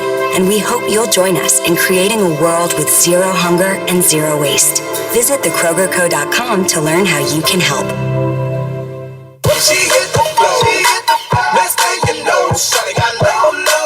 Love getting prices that are lower than low on backyard favorites like grill-ready hamburgers and fresh-picked strawberries? Then shop at Kroger. We give you more ways to save on the fresh you love with tools like the Kroger app, where you can find personalized coupons on top of weekly sales, plus rewards like fuel points, giving you prices that are lower than the everyday low. Kroger, fresh for everyone. A brutally disappointing loss for the Mountaineer basketball team as West Virginia falls to the third-rated Baylor Bears by a score of 94-89. It was the kind of game that you would have anticipated when you had number 3 playing number 6, but West Virginia unable to finish the deal on its home floor, losing in overtime. The Baylor Bears came in. They had split their first 2 games back after returning from an 18-day pause caused by COVID, and took a 4-point lead into the locker room, 35-31 at halftime. In the second half, West Virginia, behind hot shooting Sean McNeil and Taz Sherman, outscored the Bears 50-46, and the game went into overtime tied at 81. That is when problems started for West Virginia. The Mountaineers executing poorly in the final 5 minutes of the game, as West Virginia ended up shooting just 1 of 5 from the field, including 1 out of 3 from 3, and the Bears made 4 of their 6 shots. With the victory, Baylor wins the Big 12 Conference regular season championship. They are now 19-1 on the season. It's the first conference title for Baylor since 1950. Individually, in the loss, West Virginia had some fantastic efforts, including a career-high 26 points from Taz Sherman. Miles Deuce McBride finished up with 19. Sean McNeil finished up with 18. But in the end, some late missed foul shots by West Virginia and key turnovers ends in defeat. 94-89. Baylor in overtime. That is today's Mountaineer Report, brought to us by Kroger, the official grocer of WVU Athletics. I'm Tony Caridi on the Mountaineer Sports Network from Learfield. This is your VSIN action update on the Watchdog. Simple Green is perfect for making your auto, RV, cycling, boating, and other sporting equipment look like new. Visit them at simplegreen.com. Penn State, a 4.5-point home favorite against Minnesota at the Bryce Jordan Center. The Nittany Lions taking on a Minnesota team that is 0-9 on the road this year, and they have dropped 5 consecutive games. Villanova hosting Creighton at the Finneran Pavilion. Wildcats laying 4, 146.5 the total. Grapefruit League baseball today. The Pittsburgh Pirates are the $1.45 underdog at Tampa Bay. Rays laying $1.65. Stephen Brawl will get the start for the Pirates today. In the NHL yesterday, the Pittsburgh Penguins with a 5-2 win over the Flyers is $1.05 underdog. For vsin.com, I'm Mike Sennett on the Watchdog. For all of your IT needs, visit OmniPerforms.com. Omni Strategic Technologies, the only IT company that the Watchdog trusts. The 2021 Honda ATV lineup is here to prove it's possible to work smarter and harder. With the power to get the job done, the technology to make it easier, and tried and tested quality to keep you moving forward, the only thing left to add is you. Then you'll understand how life is better on a Honda. Honda recommends ATVs for riders 16 years and older and recommends that all ATV riders take a training course. This is Joe Mazzola, Health Commissioner at Franklin County Public Health. The COVID-19 pandemic is impacting us all in new ways. The stress of COVID-19 has resulted in a rise in drug and alcohol use, and drug misuse can happen in your home. 42% of teens who misuse prescription pills get them from their parents' medicine cabinets. Visit don'tliveindenial.org to learn how to dispose of your leftover pills and talk to your kids about opioids. Does this current crisis leave you wondering how to pay your bills? Well, a lot of people are struggling right now. I'm attorney Tom McIntyre. Call me today to schedule your telephone or video conference meeting, and I will send you a copy of my new book about bankruptcy, When Bad Things Happen to Good People. Call 877-456-4155. Together, we will figure out what to do now and what to do when this is over. We will get through this together. The possibility of lung cancer can be pretty scary, especially if you're one of approximately 8 million current or former smokers at high risk. That's why SaveByTheScan.org wants you to know that now there's a breakthrough low-dose CT scan that can detect lung cancer early, and it only takes 60 seconds. You stop smoking, now start screening. For an easy quiz to see if you're eligible, visit SaveByTheScan.org. It could save your life.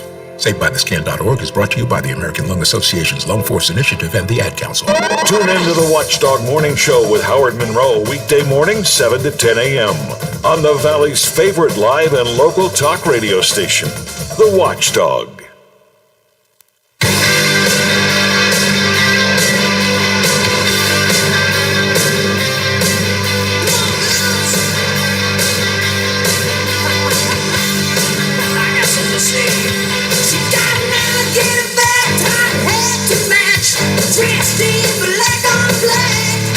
She got a Filipino good, she claims as a friend. I tell you boys, you just gotta laugh.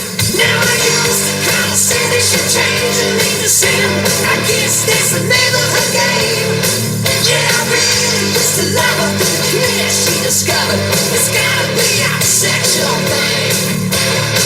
Now all around the world, I guess with these girls, it's the same old situation. It's the same. Yes. All the Motley Crue. I thought you'd appreciate it. All of it. I can't wait till COVID's over, Lola. You can visit my house and see the Motley Crue shrine in my basement. You want to talk? I'm such a dork. I love it though. I will never get. I am not apologizing forever.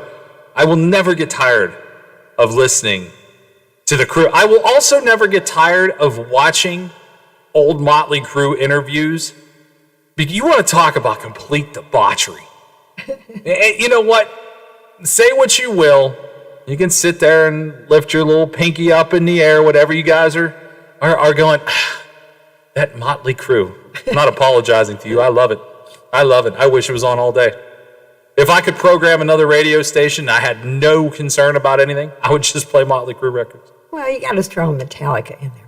Yeah, I mean, I do, but I don't know that just the sheer actual debauchery of the Crue is it's some of my favorite stories. We got to get over the basketball game last night. It was good stuff. They didn't win, but there is more basketball to be had. In fact, we're kind of a basketball juggernaut this week at the Watchdog. Tonight, we've got basketball, women's basketball versus Kansas State. That's going to happen tonight, 7:15. Tomorrow, just to give you a rundown, We're going to have MEC women's basketball, Glenville State versus WLU, West Liberty University. And then tomorrow night, we'll have men's basketball, WVU takes on TCU. So basketball aplenty. And then Friday, this show, actually, we won't be on Friday, but it's just good to know the MEC tournament is taking place. I mean, let's celebrate the fact that I like doing the show. I'll miss being here on Friday. But the fact that the MEC tournament is taking place and basketball is being played and that makes people smile, that's fine. That's fine. Happy to know that all of it's happening. And like I said, we got a full slate of athletics this week. And I'm here for it. You can find the whole list, I believe, over at our website at thewatchdognetwork.com. So we can avoid it all we want, and we've done a pretty good job of avoiding. Oh, go ahead. I've read. Oh, you want to? Oh, yeah, you want to do? Yeah, let's do that now. I got it working. Yeah, okay, all right. Sorry. That's hot. Let's catch it. So we have talked about a lot about basketball. We do have a lot of basketball to look forward to, and betting on basketball is a fun thing to do.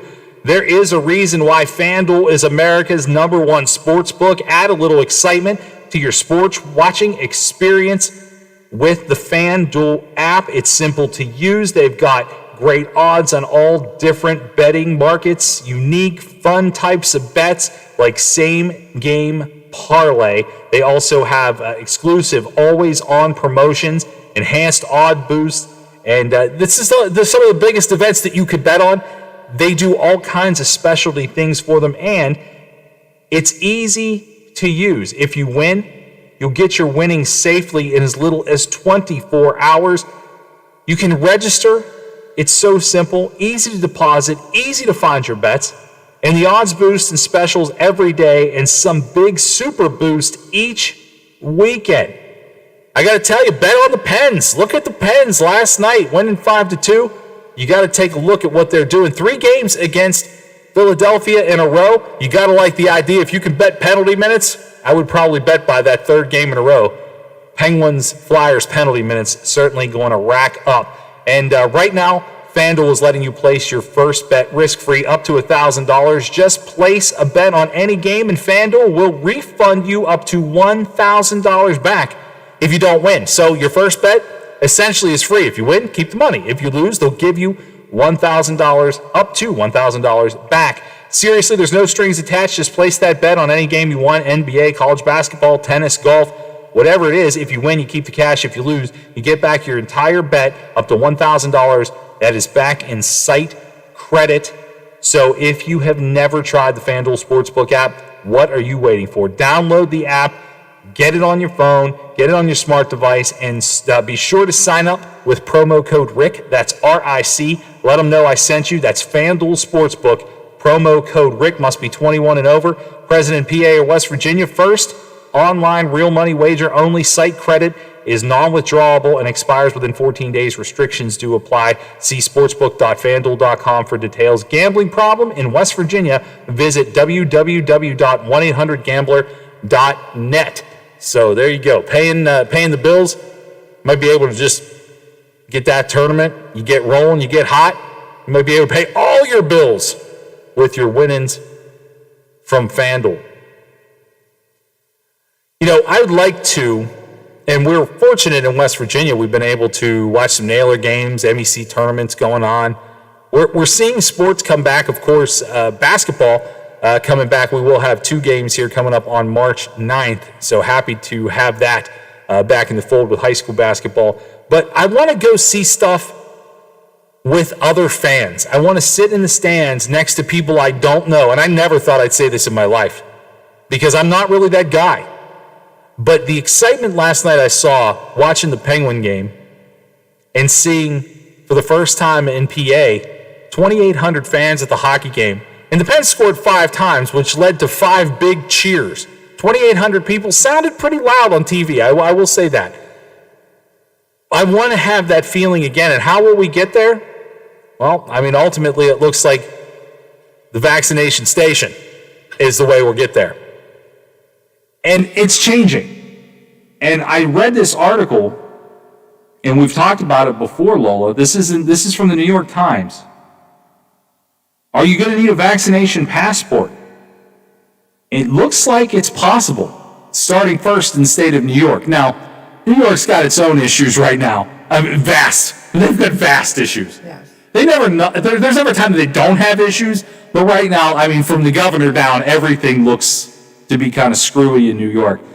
But among governments and those in the travel industry, the new term that has entered our vocabulary is vaccine passport. One of President Biden's executive orders aimed at curbing the pandemic asked government agencies to assess the feasibility of linking coronavirus vaccine certificates with other vaccination documents and producing digital versions of them.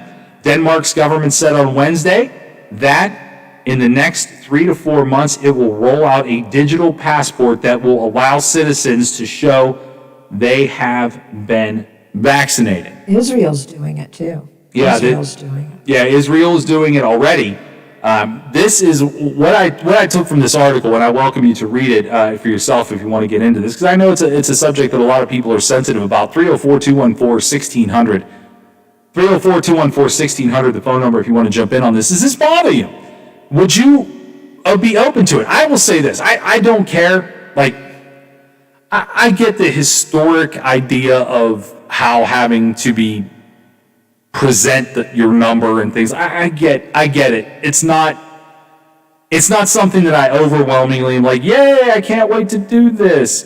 But you know what? If it's something that's going to be mandated, like, you can fight so much. You got to decide what's worth it to you. Is it worth it to you to get back to your normal life, or worth it to you to have your freedoms and not have to present this card? To me, I feel like I have a fair amount of both if I present the card, but I get to go drink a beer and watch a hockey game with 16,000 other fans. That's what I feel like freedom is.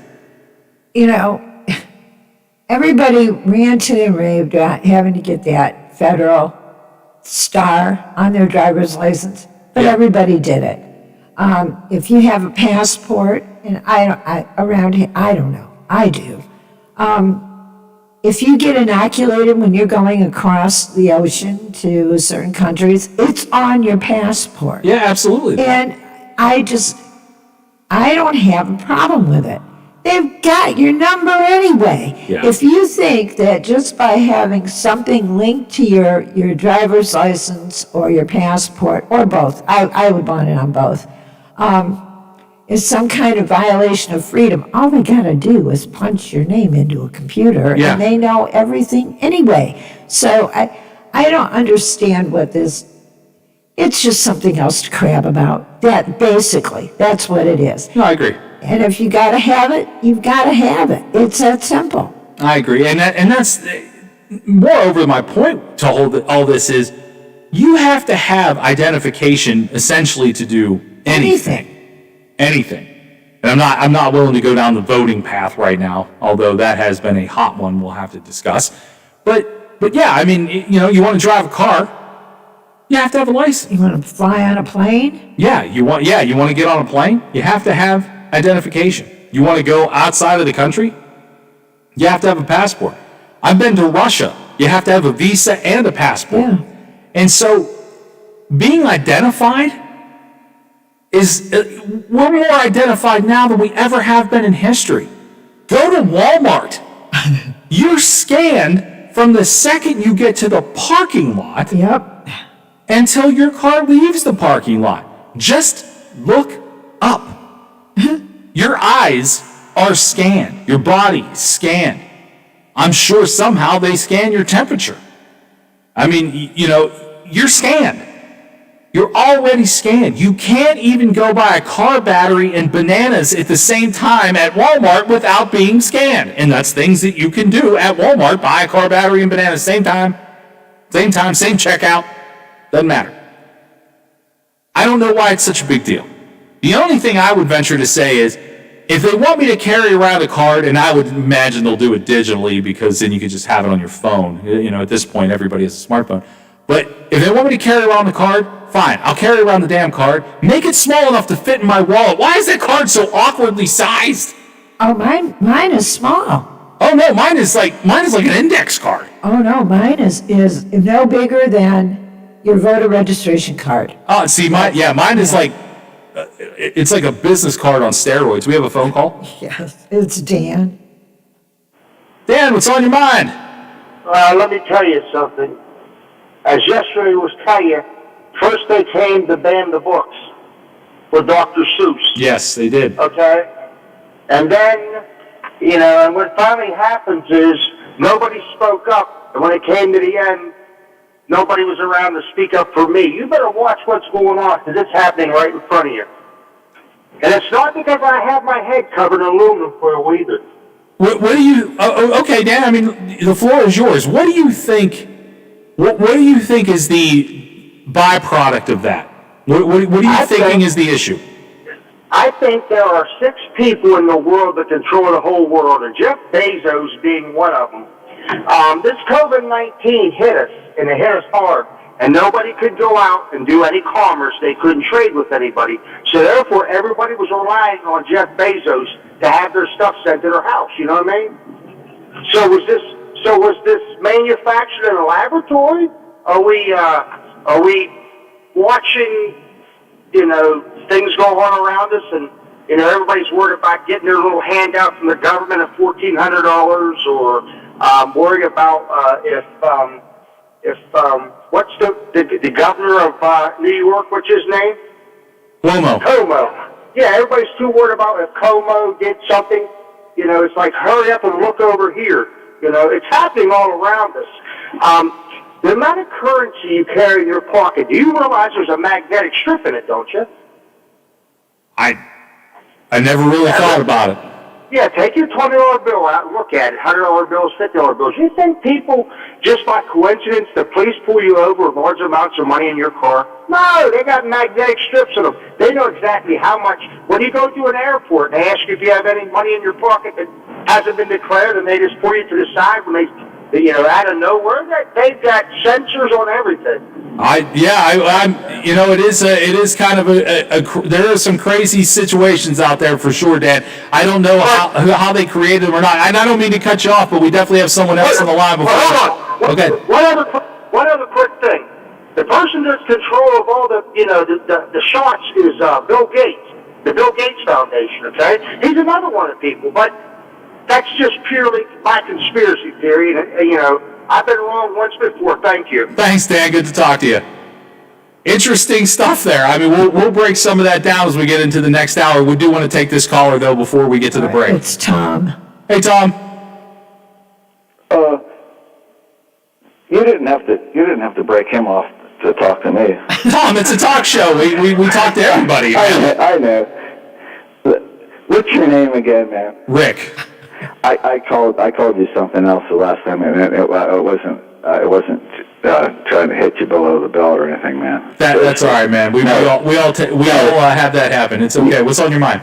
Well, my wife a few years ago, she went to get just a regular exam or something, and went to this new doctor in town who took over the old doctor's office, and they insisted that she get a tetanus shot, and after she got the tetanus shot, she broke out in hives and all sorts of stuff, and she went back to the doctor's office, and he says, well, maybe we should give you some steroids to knock down the hives and everything. But number 3, she didn't need a tetanus shot to begin with.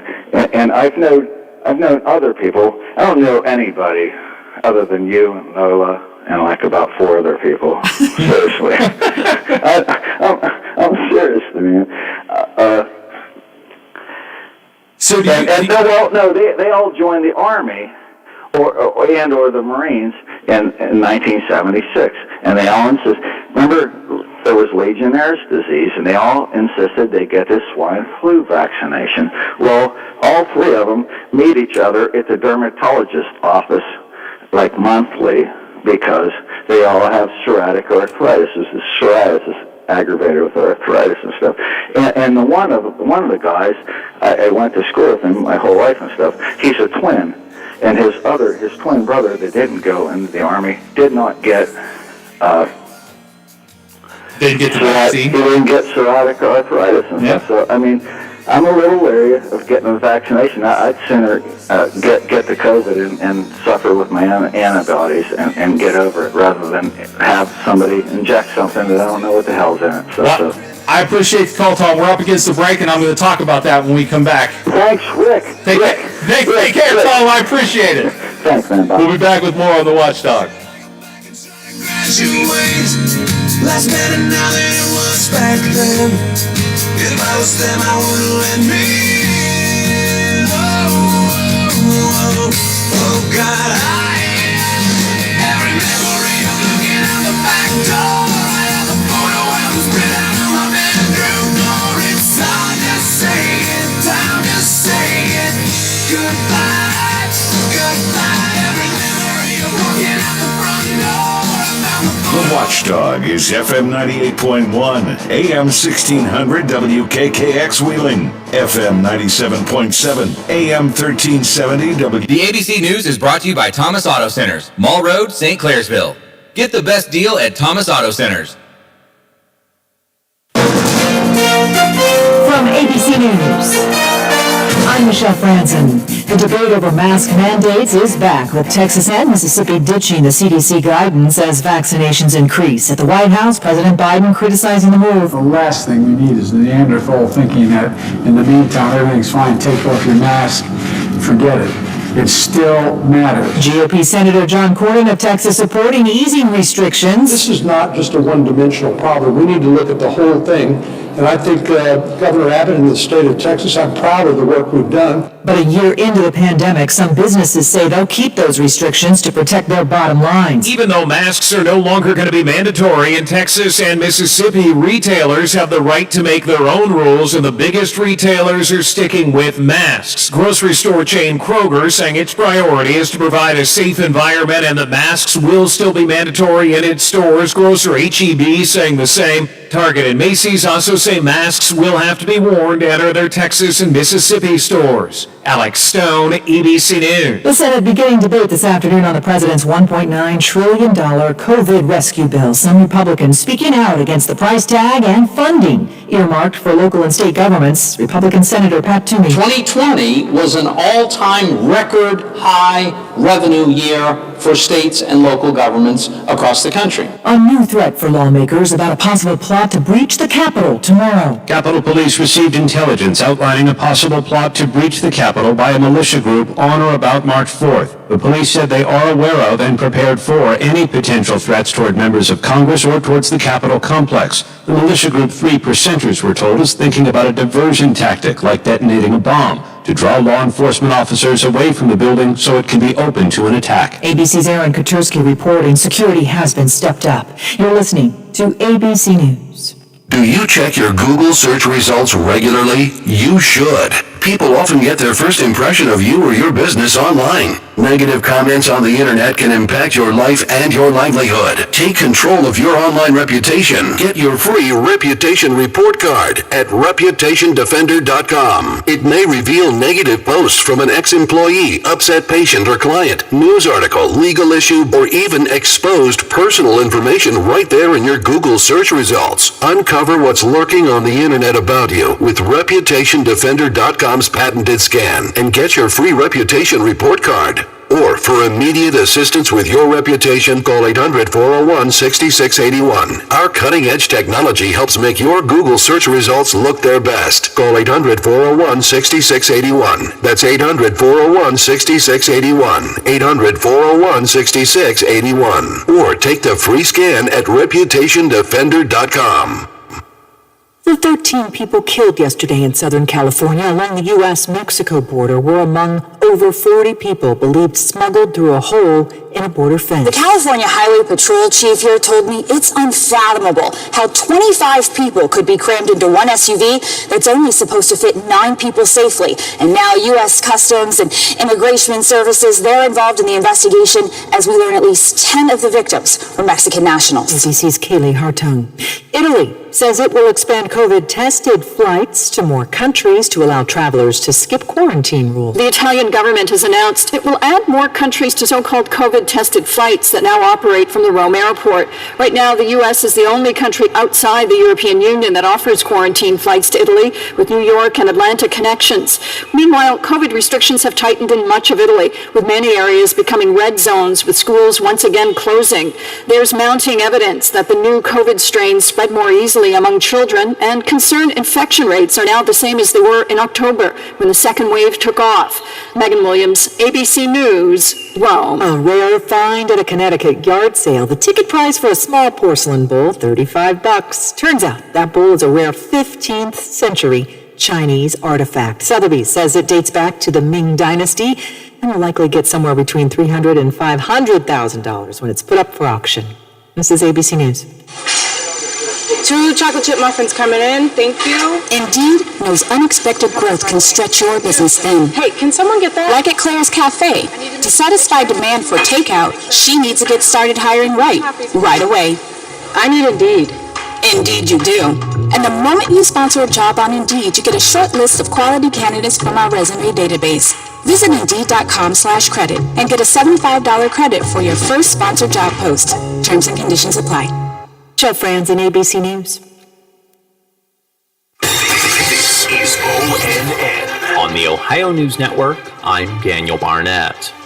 Ohio's Republican U.S. Senator has received news about the COVID-19 vaccine trial he took part in. Dave James reports. Last November, Portman took part in a Johnson & Johnson trial in Cincinnati, but he didn't know whether he received the actual vaccine or a placebo. They call it double blind in the sense that they don't tell you and the people that administer it to you don't know, I guess.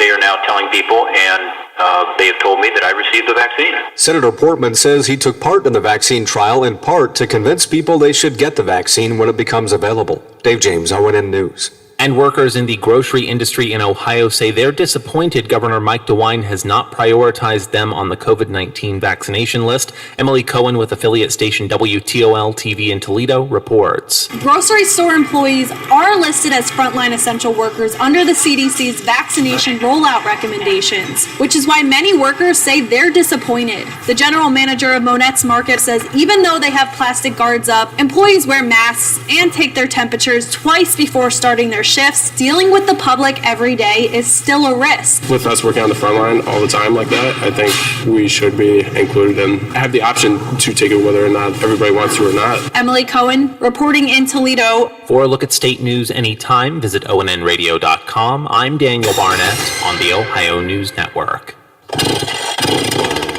As we slowly approach spring, ISA certified arborists want those of you with fruit trees to know that most varieties should be pruned in late winter before their buds start to open. But pruning fruit trees is very different than pruning other trees. In fact, some of the techniques are the exact opposite. To find out more about pruning fruit trees for a bountiful harvest, contact an ISA certified arborist near you by going to treesforohio.org. That's trees4ohio.org. The 2021 Honda Pioneer lineup is here to make light work of the job and add a heavy dose of fun to your day off. Every Pioneer side-by-side is stock full of smart technology, responsive power, and Honda's hallmark of engineering excellence. The only thing left to add is you. Then you'll understand how life is better on a Honda. For your safety, read the owner's manual, wear a helmet and eye protection, always wear your seatbelt, and keep the side nets and doors closed. Pioneers are for drivers 16 years and older. Thank you for riding with the Watchdog. Live and local. Just the way you like it. Plumbers and Steam Fitters Local 83 want to thank the owners and contractors of the Ohio Valley for using their locally trained workers to help build for the future. Local 83 helps design, fabricate, and build the gas infrastructure for the oil and gas industry here in the Ohio Valley. Plumbers and Steam Fitters Local 83 is 300 members strong and growing. They also do residential, commercial, and industrial work on both sides of the river. For more information, call Plumbers and Steam Fitters Local 83 at 304-233-4445. Does your dog need groomed or walked? Are you looking for a pet sitter or dog boarding options? If so, call Dirty Paws, Wheeling's newest pet care service, providing the Ohio Valley with everyone's pet care needs. Check us out on Facebook at Dirty Paws WHG or call 304-639-7754. Hello, everyone. From the Watchdog, I'm the Storm Tracker, Darnell Foster. Weather look at your local weather forecast for your Wednesday. Mostly sunny skies, a daytime high of 54. Overnight low of 33 degrees under mainly cloudy skies. Clouds breaking for sunshine on your Thursday, with highs in the lower 40s. Have yourself a great day, everyone. From the Watchdog, I'm Darnell Foster. The views and opinions expressed on the following program are not necessarily those of this station or its sponsors. He's not your father's talk show host, but your dad can listen too. Real Talk is right here, right here. Real Big Talk with Big Rick is on the Watchdog. What the hell is on Joey's head? This is where I grew up. I think the president fixed it up. I never knew we ever went without. The second floor is I'm sneaking out. And this is where I went to school. Most of the time had better things to do.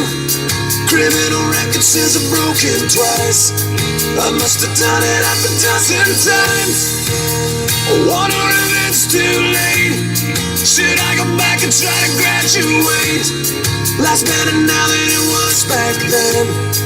If I was them, I wouldn't let me. Welcome back to Real Big Talk. I'm Big Rick. That's Lola. You're hearing Nickelback. It's funny. Everybody hates Nickelback. It's actually known as America's most hated rock band. They've also sold 55 million records, so somebody's lying. A lot of people are lying. Come on. You don't like Nickelback. 55 million records can't be wrong.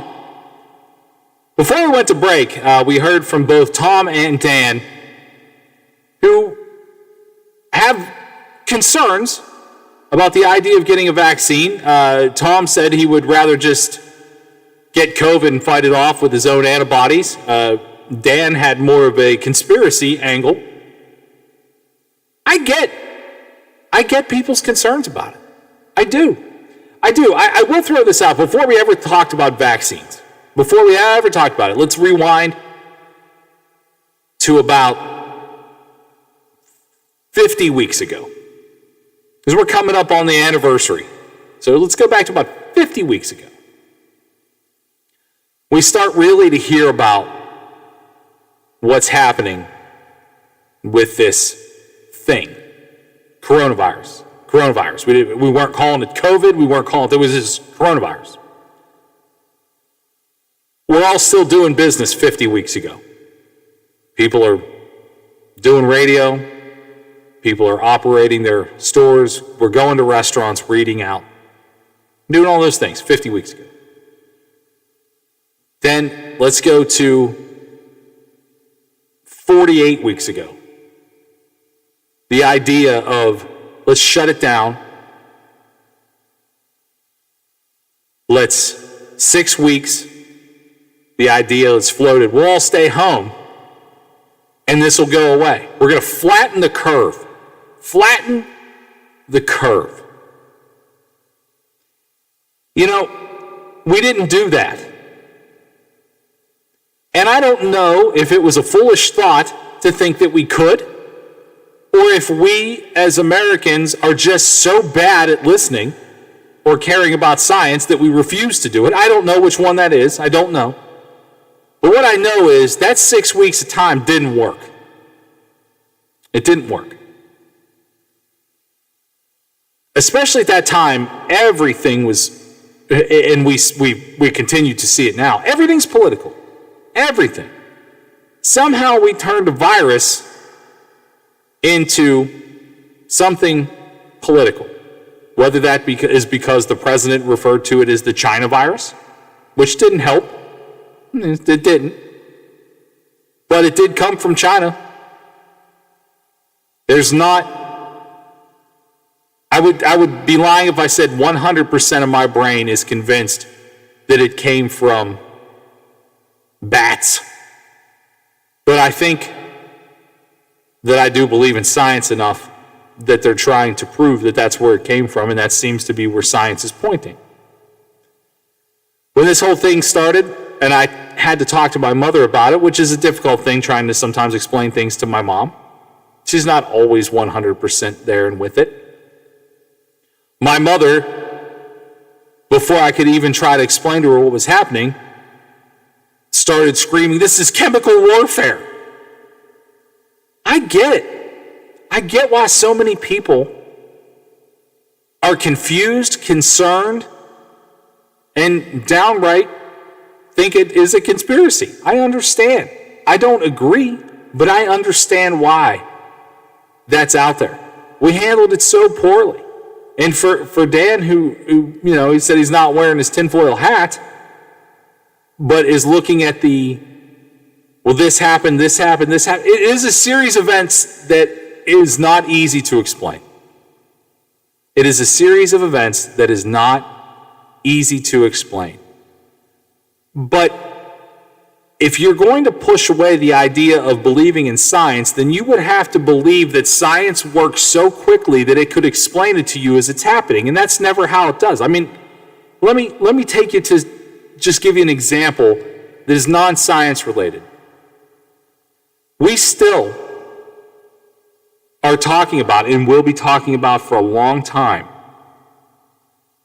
who the FBI is chasing down from the Capitol insurrection on the 6th of January. We'll come up on the 2-month of that anniversary in 3 days. It takes an investigation. It takes a lot of time in front of video. It takes a lot of scouring for information. Well, that's what science does too. You can't be mad that someone did not understand the science of this the minute that it happened. It takes time. You have to investigate. You have no choice. The University of Pittsburgh, I mean, you want to talk about a conspiracy theory. The University of Pittsburgh was doing big things in understanding the coronavirus and getting steps closer and adding information and research to how to make and create a vaccine and to understanding the virus. That's the part, we had to understand it before you could actually correct it. Yeah. And one of the top researchers at the University of Pittsburgh, in the midst of understanding it and cracking part of the code, was murdered. That creates suspicion. I'm not surprised that people are suspicious or have some sort of conspiracy theory about it. There are such odd coincidences around the things that happen. There are. But I don't know Dan all that well, and I don't know Tom all that well, and I don't know 50% of the population out there, whatever the number is, that is saying that they won't take it all that well. I don't know. I don't know. But what I can say is this. I don't know what the long-term effects will be from taking the vaccine, but I know the short-term effects are the effects that I'm worried about. If they're not going to open businesses until enough of us are vaccinated to start that process of making this essentially like the common cold or the flu, we're not going to get back the things that we care about, and nobody promises us anything past the minute we're in. Hopefully I'll live another 40 or 50 years. I want to bother the hell out of you guys for a long time. But the short term is all I got. I got it right now. And that's all we're promised. So if I have to take a chance and trust science, then I'll take a chance and trust science. Because whatever's left of my life, 40 years or 40 minutes, I want to live it, damn it. I want to go out there and enjoy the things I want to enjoy. I want to teach my nieces how to play softball. I want to go and watch the Penguin game with my friends. I want to play hockey in my hockey league. It's not like I live an overly extravagant lifestyle, but when I want to see Guns N' Roses, I want to see Motley Crue. And I can't do that, and they can't play, and my hockey league won't start back up, and my favorite restaurants won't open to full capacity until we get there. So yeah, am I a guinea pig for all of this? Yeah, I got it relatively early in the process, although Joe Biden has said that we're going to have enough vaccine in this country to vaccinate everybody by the end of May. And that's good news, only if you'll take it. And if you won't take it, do you? But I know what my immune system is like. Me too. My friend that I went to get the shot with, and we're coming up on a week, Friday will be a week. And I'll be honest with you. He said to me, the reaction I'm having to this first dose of vaccine tells me I would not have fared well against this virus had I got it. That's a strong statement for someone to say. I mean, some of you may be invincible. I mean, I grew up in Clareton, Pennsylvania. I'm 1,000% sure that the steel mill just dumped absolute straight toxic raw garbage into the water that I drank as a kid. I assumed I was impervious to everything. Everything. But it turns out as I got older, I'm not. I've had cancer. I don't want it again. But you know what? I can't stop that either. If I can get this vaccine and know that if I get coronavirus that I'm going to be out for a couple of days, take a prescription, take some Tylenol, get some rest, and bounce right back, come back to my job, go back to playing golf, then that's what I'm going to do. And I'm not here to convince you guys that you have to take it. I'm just telling you, for me, it was the right decision. I don't think it's a conspiracy theory. I don't think because Trump took it. He got the vaccination in January. Yeah. And for those who are out there demanding that it's not legitimate, that it's a conspiracy theory, both parties are taking it. This isn't a political thing. No, I know. Trump took it. Biden took it. Everybody that's taken it that you've seen, someone has taken this vaccine that you trust. If it's listening to Lola and I, and you go, you know what? I like them. They seem honest. I trust them. They both took it. Maybe it's okay. Great. If it's Donald Trump that you trust, he took it. If it's Joe Biden that you trust, he took it. I know. It's not a conspiracy when everyone on both sides and both parties are taking this. And I can understand people still question, Fauci made some mistakes. He's a brilliant man, but he made some mistakes on how he presented some of the things that he wanted you to do. And this double mask thing, I think it's just insane. But he's probably right. I just don't want to do it. Like my intolerance for this has now outweighed my willingness to do any more. Yeah, I agree. I agree with you. And I think that's where people are getting caught up. We keep getting more information. Wear 2 masks. Variant this. And our intolerance is just at the end of the road. And so now I think it's probably 70 million people that have been vaccinated. And we really have a handful of incidents that vaccinations that are connected to things that went wrong. That doesn't mean the vaccinations made them go wrong, but they are connected to, I think, at least one death in Alaska. It's very far and few in between. When you think about the sample size, if somebody said you had a 1 in 70 million chance of something bad happening, you'd probably roll the dice. Your chances of walking across the street and getting killed are far less than that. Exactly. So again, I appreciate the calls. You guys are always welcome to call. And you're welcome to disagree with anything that I say. It's okay. It's a community radio station. We're doing talk radio for the sake of talking. But that's how I feel about it, guys. I think the conspiracy theory stuff is way off. And I can't tell you that it'll make you feel better. I can't tell you that you won't get coronavirus. But what I can tell you is you probably won't die. You probably won't die. And to me, when I got a chance to live another day, I like my chances. Well, this really amping up how many will be there. Biden put the Production Act into force, which combined 2 competitors, one that made the vaccine and the other that Merck. Yeah, that never quite got theirs off the ground. They're going to manufacture it. Yeah, when you have you have the facilities. I just think it's a lot to expect so many people to be in on it. I mean, if you go rob a bank, I'm not suggesting you do it. But if you do, very few people know about it. In fact, the less people that know about it, the better, because the less likely you have someone to squeal on you. You're going to try to tell me that Republicans, Democrats, TSA agents, pharmaceutical executives, and everybody who manufactures this stuff, everybody's in on it, but yet we don't know about it? Come on. The only way to keep a secret between two people or more is to kill everybody else. That's my father always said, and I will maintain that my father was a great father, but not always on the up and up. He said, you always pull a job by yourself. Absolutely. We're going to take a break. We'll come back with more of your phone calls. We got some sports headlines to get to and a couple other interesting news and notes before we get out of here for the day. This is The Watchdog. This guy knows so much about sports. They based the Sports Almanac from Back to the Future off of his dream journal. He's Bill DeFabio, weekdays noon to 2 on the Valley's only network dedicated to live and local talk radio, The Watchdog. The Storm Tracker 7 team is here to warn you when winter weather will affect your day. And as we go through the overnight after our coating of snow, we'll wake up tomorrow morning with a few snow flurries. We are also here to help you make the most of the season. Is it a good day to build a snowman? Should you take the kids sledding? Check out our app before you head out the door. We're going to bottom out to temperatures in the upper 20s.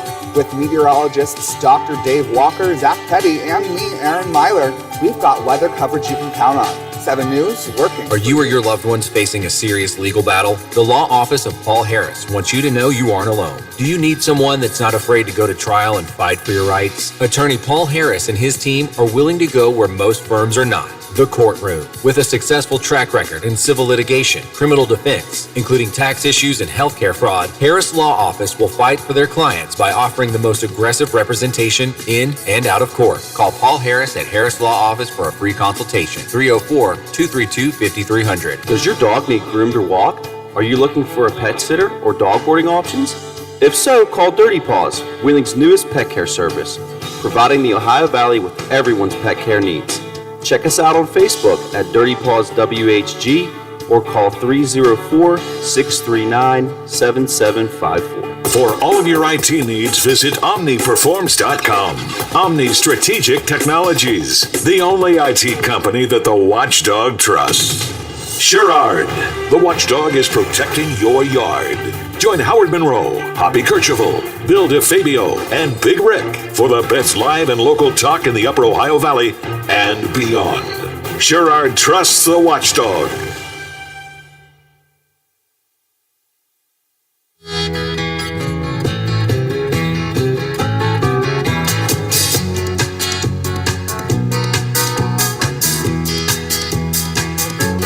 When I think back on all the crap I learned in high school, it's a wonder I can think at all. And my lack of education hasn't hurt me none. I can read the writing on the wall. Kodachrome, give us those nice bright colors. Give us the greens of summers. Makes you think all the world's a sunny day. Oh yeah, I got a Nikon camera. I love to take a photo. Welcome back. I'm Big Rick. That's Lola. Real Big Talk on the Watchdog. Hot button issue, apparently. Talking about the vaccines, and we knew that it would be. And, you know, again, I'm not going to get real preachy about it like I did in the last segment, because I don't like to be preachy. Do you? Do you? And I'm going to do me. And I hope that we're all happy, living harmoniously, and not dead from COVID. But yesterday, we only got to the tail end of this. I think it happened right at the end of the show, Lola. I think in our last segment, we talked about Texas reopening fully, 100%. And so is Mississippi. You know, the difference, we were talking about the mistrust that people have in the idea of the vaccine. I don't think the mistrust would be in the vaccine if the mistrust didn't come from so much waffling at the beginning about wearing your mask.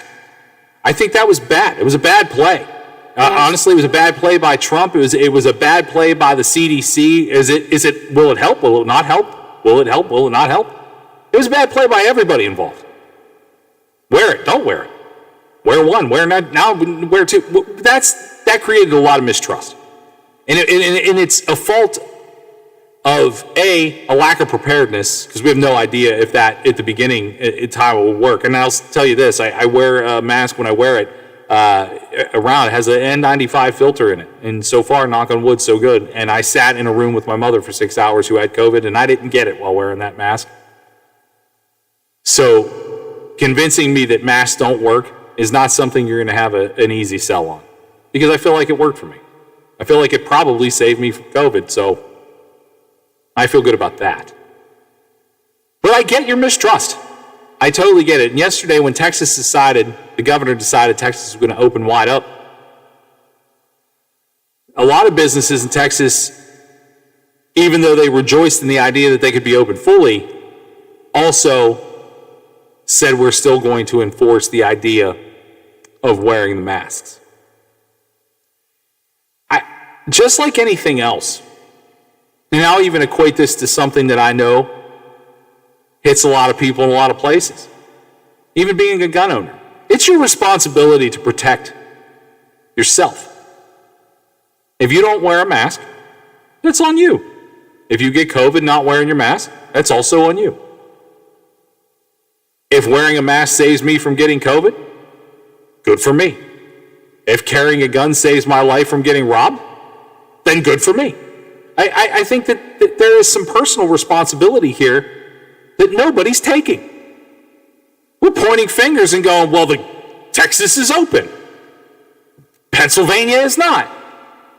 Well, if I had to go to Texas today, I assure you I'd wear my mask.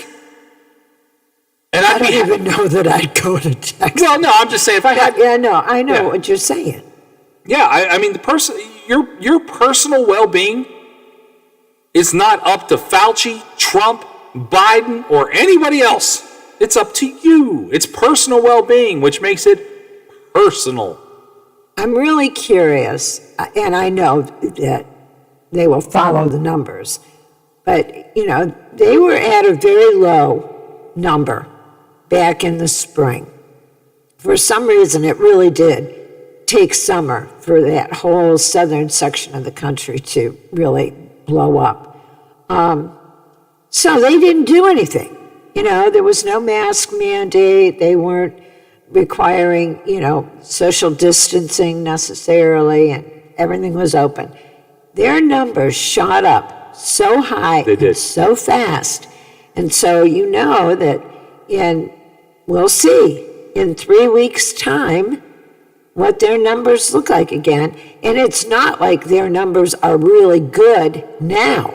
So, I'm curious about, what the numbers are going to look like in these states that have just decided, to hell with it. I mean, I get it. Businesses are hurting. I understand that. But do you really want people dying? Well, I mean, that's the question. Do you want people dying? No. Do you want businesses open? Yes. Can there be a safer way to open businesses up a little more while also protecting people? Yeah, I think there's probably a happy medium. That's the thing. We don't ever get to the middle. No. We go all in. One way or the other. Open businesses 100%. Make people have to wear their masks. Maybe you save more lives. I don't know. But I would think that. And I would think that your personal responsibility matters. And I will say this to the people that are applauding Texas and Mississippi right now. Because I do. I applaud the idea of businesses being open. I want people to make money. I want people to make livings. I want people to go back to enjoying their lives. Because if we don't enjoy our lives, then are they worth living? Now, I mean, truly, I don't know the answer to that.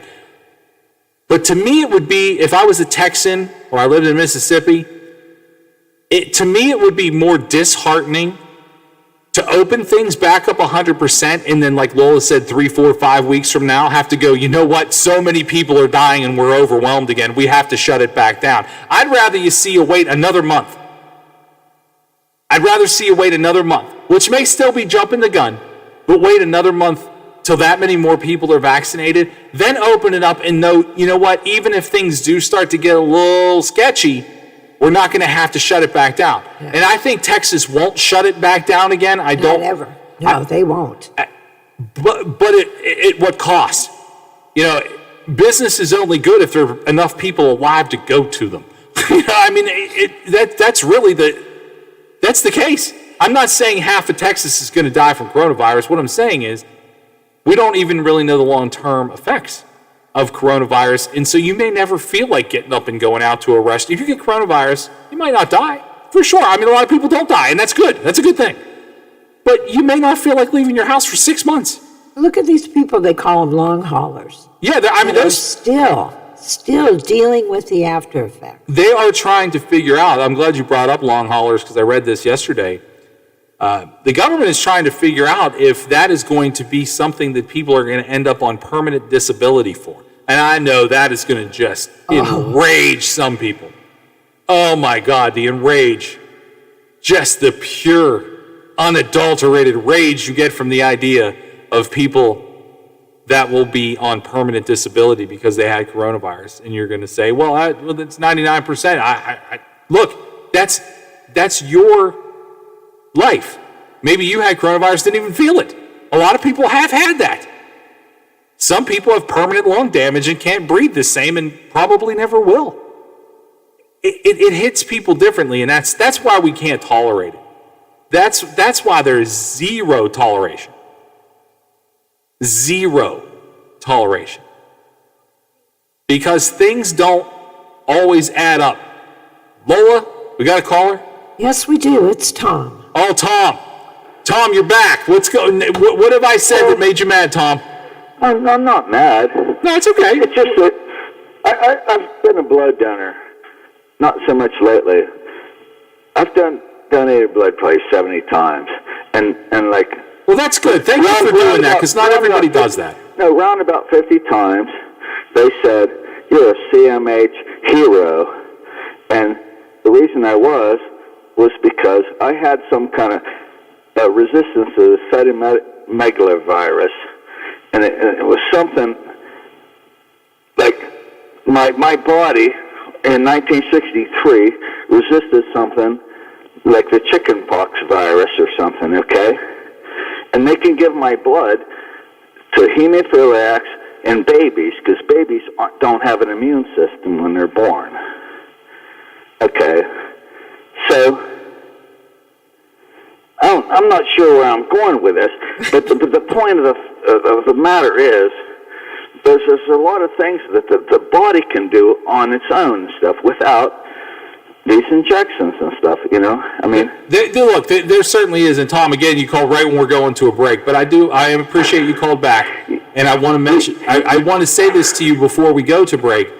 As a guy who donates blood, and understand that your blood has gone into, if you've done it 70 times, it's gone into many people, and that is a very admirable thing. If you're going to tell me that somehow, somewhere, doctors figured out how long ago that they can take blood from Tom and put it into Jim and save Jim's life, I'm willing to believe that science can create something that can stop people that are very vulnerable to coronavirus from dying. And I'm surprised that one doesn't equate to the other. I mean, you obviously are. You've saved lives, Tom. You have saved lives by donating blood.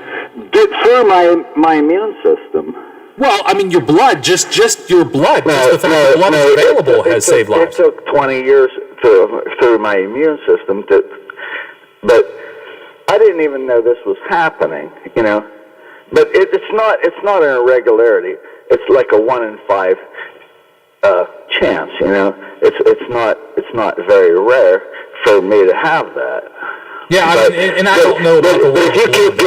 If you keep giving injections to all these different people who really don't need it, at some point the immune system isn't going to regulate our differences. But I mean, all right, Tom, let me ask you this: did you get all of your immunizations as a child? No. You didn't? No, Mom didn't? No, not at all. No, I had chicken pox. I had probably like 5 or 6 different things. And now they give you these like one injections and it's 8 different viruses which they're injecting you for. And I would just like you to spend 5 minutes to a person who has autism who is off the spectrum. They're just sticking their arms up in the air going, I'd just like to spend a few minutes with them when they were perfectly normal before they got their stupid vaccinations that they didn't need 7 or 8 vaccinations all at one time. Well, we appreciate the call. Yeah, no, I mean, we have to go to a break. I can't not go to a break. This has nothing to do with what's going on now, but it might be like times 10,000. Who in the hell knows? You guys are just like all jumping on the bandwagon and stuff.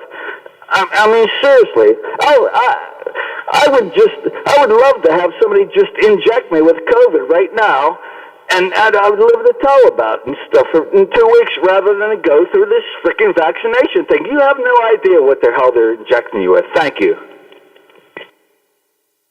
I'll give him final word. We'll be back with more on the Watchdog. The Metro News Update is brought to you by Thomas Auto Centers, Mall Road, St. Clairsville. Get the best deal at Thomas Auto Centers. West Virginia Metro News, I'm Jeff Jenkins. Governor Jim Justice says the state is set to expand its vaccination efforts to include members of the general public who are 50 and older. We can just move faster to get to address the needs, and we will still prioritize those that are 65 and above. Justice also announcing today the state will begin vaccinating teachers and school service personnel between the ages of 40 and 50. Governor Jim Justice also issuing a state of emergency in 18 counties in connection with this week's flooding.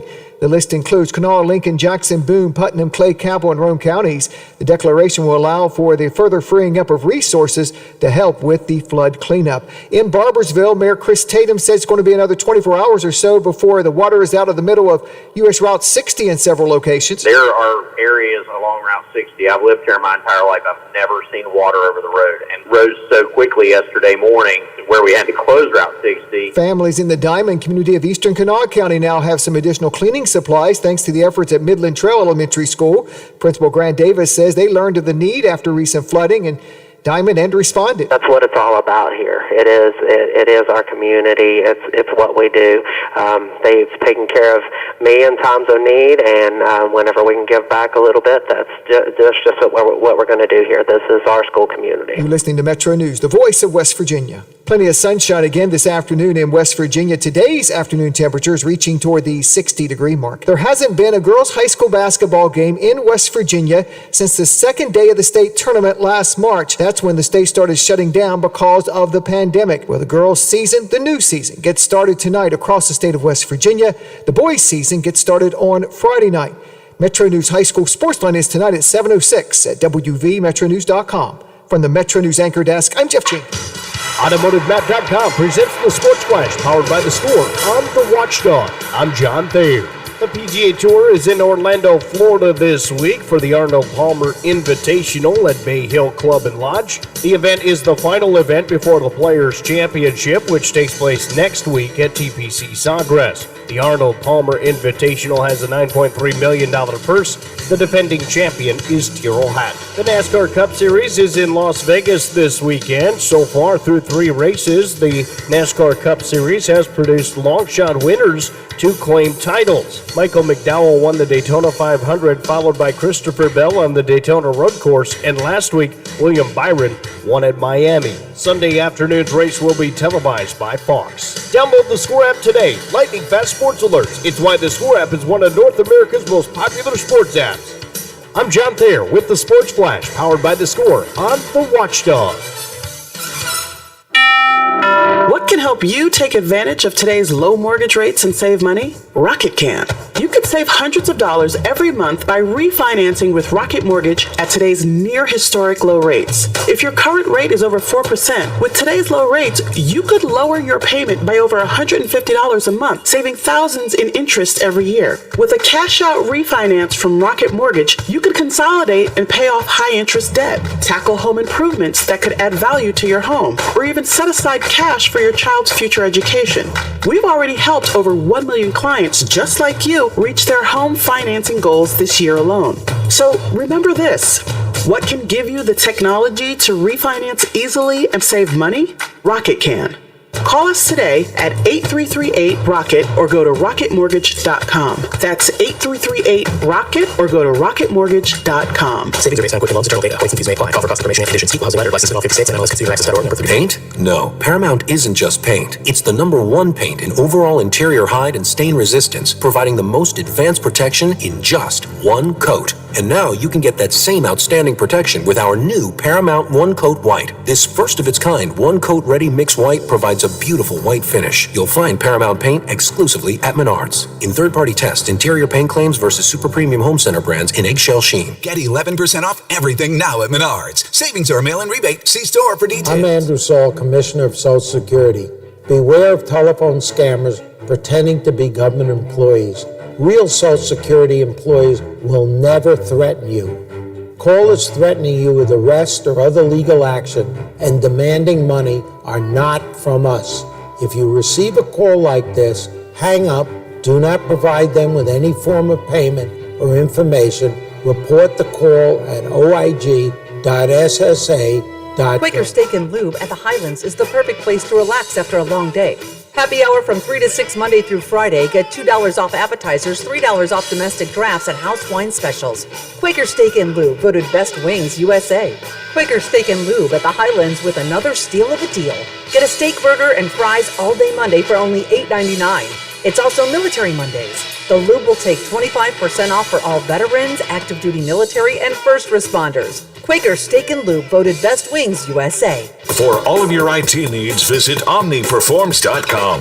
Omni Strategic Technologies, the only IT company that the watchdog trusts. Listen to the Bill DeFabio Variety Show with Bill DeFabio and Lola Miller. Weekdays noon to 2 on the Valley's only network dedicated to live and local talk radio, The Watchdog.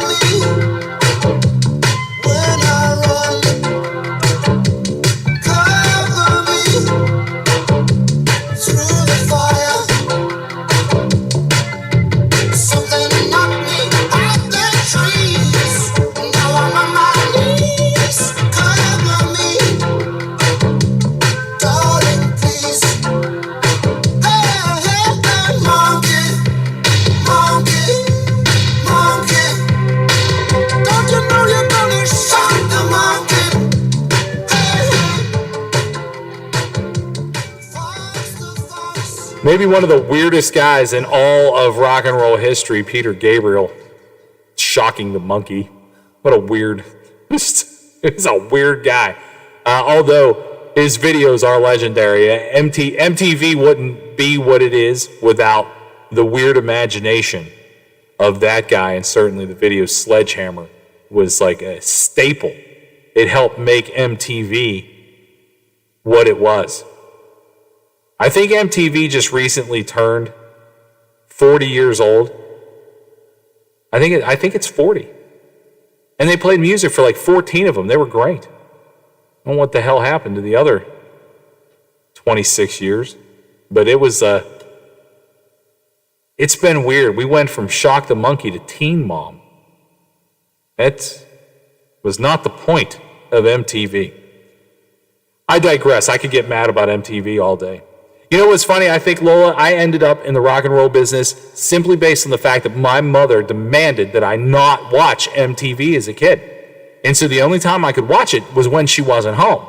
So if I got home from school, I wasn't like a latchkey kid or anything, but I had a little bit of time between the time my mom got home and the time I got dropped off. And we had that big television that was like the whole floor, TV. It was like its own piece of furniture, not like, it was enormous. The box was enormous. The screen wasn't, but the box was. And it had 13 channels. And when we first got cable, and, I could see Motley Crue and Yo MTV Raps and all that kind of stuff as I was growing up. And my mom just forbid me from listening to MTV or ever turning it on. And I think she realizes now that it forced me into I had no choice but to end up in the rock and roll business. I will thank her always for when someone tells you you can't do something, you're 10 times more likely to do it and probably push me into this. That's right. This whole crazy thing. Right. Speaking of being pushed into things, sometimes you need pushed out of them. I found this to be an interesting story that just broke today. Apparently, Giselle asked Tom Brady to retire on the field after winning the Super Bowl. She said, haven't you proven enough? And That's the what answer, she said to him. yeah, and the answer is no. For him, he hasn't. I mean, for the rest of us, he's done something we'll never see again in our lifetimes. We'll never see it. Well, he said, when she said that, he goes, I'm trying to think, how can I change the subject? How can I change the subject? I mean, I hate to say it, he's becoming more likable to me. Not that I like him, but he's becoming more human. We know he had knee surgery. Yeah, he did. So he did. I mean, when any relationship that you're in, I don't care if it's a friendship, a relationship, hetero, gay, it doesn't matter. We all want to change the subject at some point. He's every man. There's conversations that you don't want to have, and he tried to change it while confetti rained down on him as he won another Super Bowl. Like, do we need milk? I mean, that's like immediately what I just, do we need milk? I'm going to go ahead and give her the X here. She should not have done that.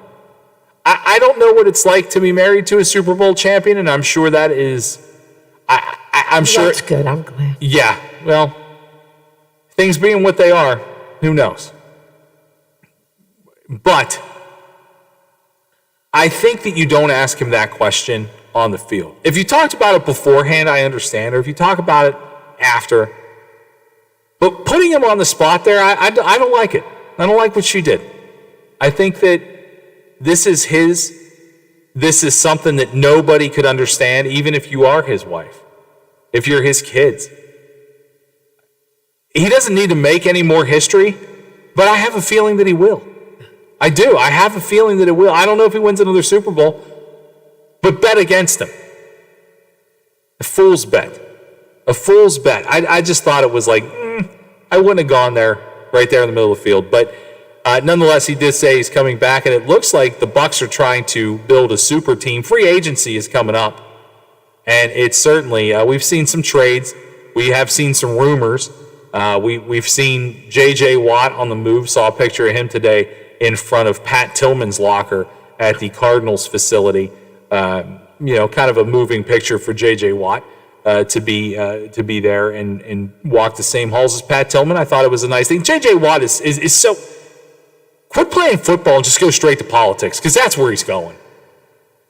I mean, J.J. Watt could go to Arizona, he could win 3 Super Bowls and go immediately back to Houston and become the mayor the next day.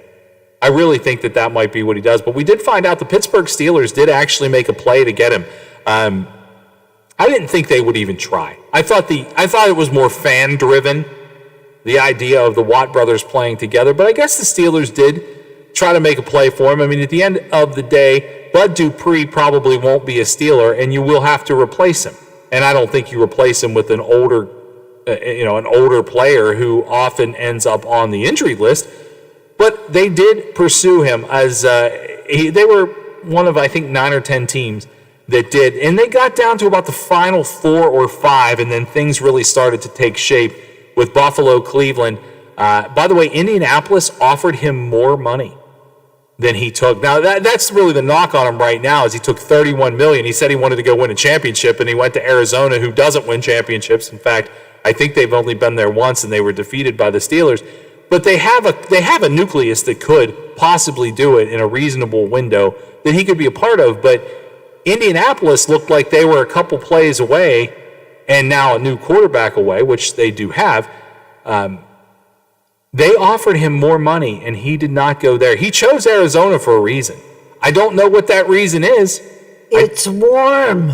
Well, maybe. I mean, maybe he didn't choose Cleveland because he didn't want to throw off his brother's chances of winning the Super Bowl himself. I don't know.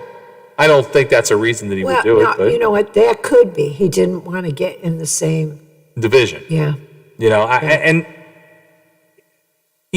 think the dream matchup for him is Steelers v. Cardinals in a Super Bowl. I mean, who wouldn't want to see that? But, I think that there's a possibility. Hey, my brothers have a chance. They're on a team that has a chance. I don't think they have a chance anytime soon. But I think maybe he decided, I'm going to go over here. I don't want to play in the AFC, and I don't want to play in the same division as my brothers. So maybe that was part of his reasoning.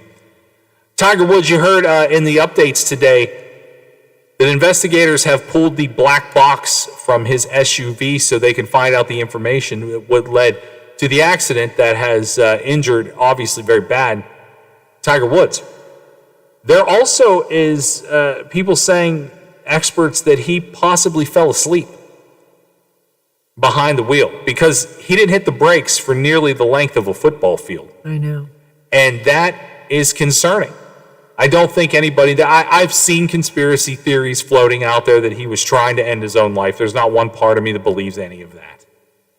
Not one part of me. And people can have all the money in the world and have problems and depressed and things like that. I don't think that's what he was because honestly, I hate to say it this way because it sounds very crass, but there are too many hangers-on in the Tiger Woods world that if he was having those sort of issues and problems, he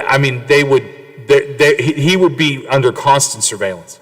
And I hate to say it because he's a human and doesn't deserve that.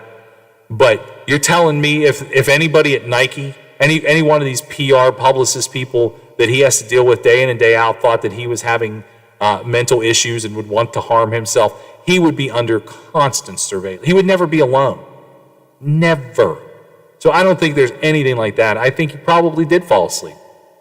Could you imagine the demands on his time? I always, and I'm thankful it didn't happen. He seems like a nice enough guy. I always am concerned about Ryan Seacrest and Michael Strahan because they have 8 jobs. When do they sleep? At some point, one of these guys is going to fall asleep driving. Tiger Woods has the same demanding schedule. The Rock has a demanding schedule where he gets up at like 4 in the morning and starts working out, or 3:30 in the morning. That to me is frightening, and I think Tiger has carried that same workload between all his endorsements, practicing for golf, being one of the best golfers in the history of ever, if not the. I think he probably fell asleep. And I think if you fall asleep on that road, my nephew has driven that road many times living in L.A. He said there's accidents on that road always. Always. There were 12 rollovers last year alone. Yeah. And I think what we learned from that black box will tell us probably if he fell asleep or not, if he even reacted to what it was. I'm glad he's here. And you know what? The world wants to see another comeback. I don't know that he'll ever be able to play golf again. It hasn't been discussed, and it's not really the most important thing, but it will be interesting to find out the contents and what is going on inside that black box of his. We'll finish now. I'm actually honestly afraid to mention any more topics that involve vaccines, but good news for West Virginians. If you do want one, the age number has been lowered to 50. I wish my sister would get her call. I was going to ask you about it. The number has been lowered to 50. In Pennsylvania, by the way, entering phase 1, and this is, again, how bad Pennsylvania has been at this, they just now, today, entered teachers into phase 1 in Pennsylvania. You want to open schools, you probably should vaccinate the teachers. But yeah, it's just today. So whereas West Virginia seems to be progressing at a pretty fantastic rate and now offering the vaccination anybody 50 and above, and it looks like in a matter of a week or two, that number is going to go down to 40. Yeah, we need to get your sister vaccinated. You know what? I'm going to tell her tomorrow morning to re-register. I will tell you this. My nephew texted me this morning. He went to the same spot in Ohio. He drove 100 miles to Ohio and got an appointment 2 days ago. So, if you're looking for one, I just encourage you to scour and find a place that you can go to if you're so looking to it. Don't call me right now. I can't answer the phone. But if you're looking for it, it is out there. You just have to scour and find it. But 50, now the lowered age in the state of West Virginia. Last thing I will mention as we get ready to wrap up the show. Reese's Peanut Butter Cups are delicious. And for whatever reason, Reese's Peanut Butter Cups are making just peanut butter cups with no chocolate. Is that not just a glob of peanut butter? Did I miss something? What the hell is that? Just get a spoon and dip it in a jar. Yeah. Just get a big jar of Jif and go to town. Absolutely. Reese's, what you doing? I'm leaving. I'm done.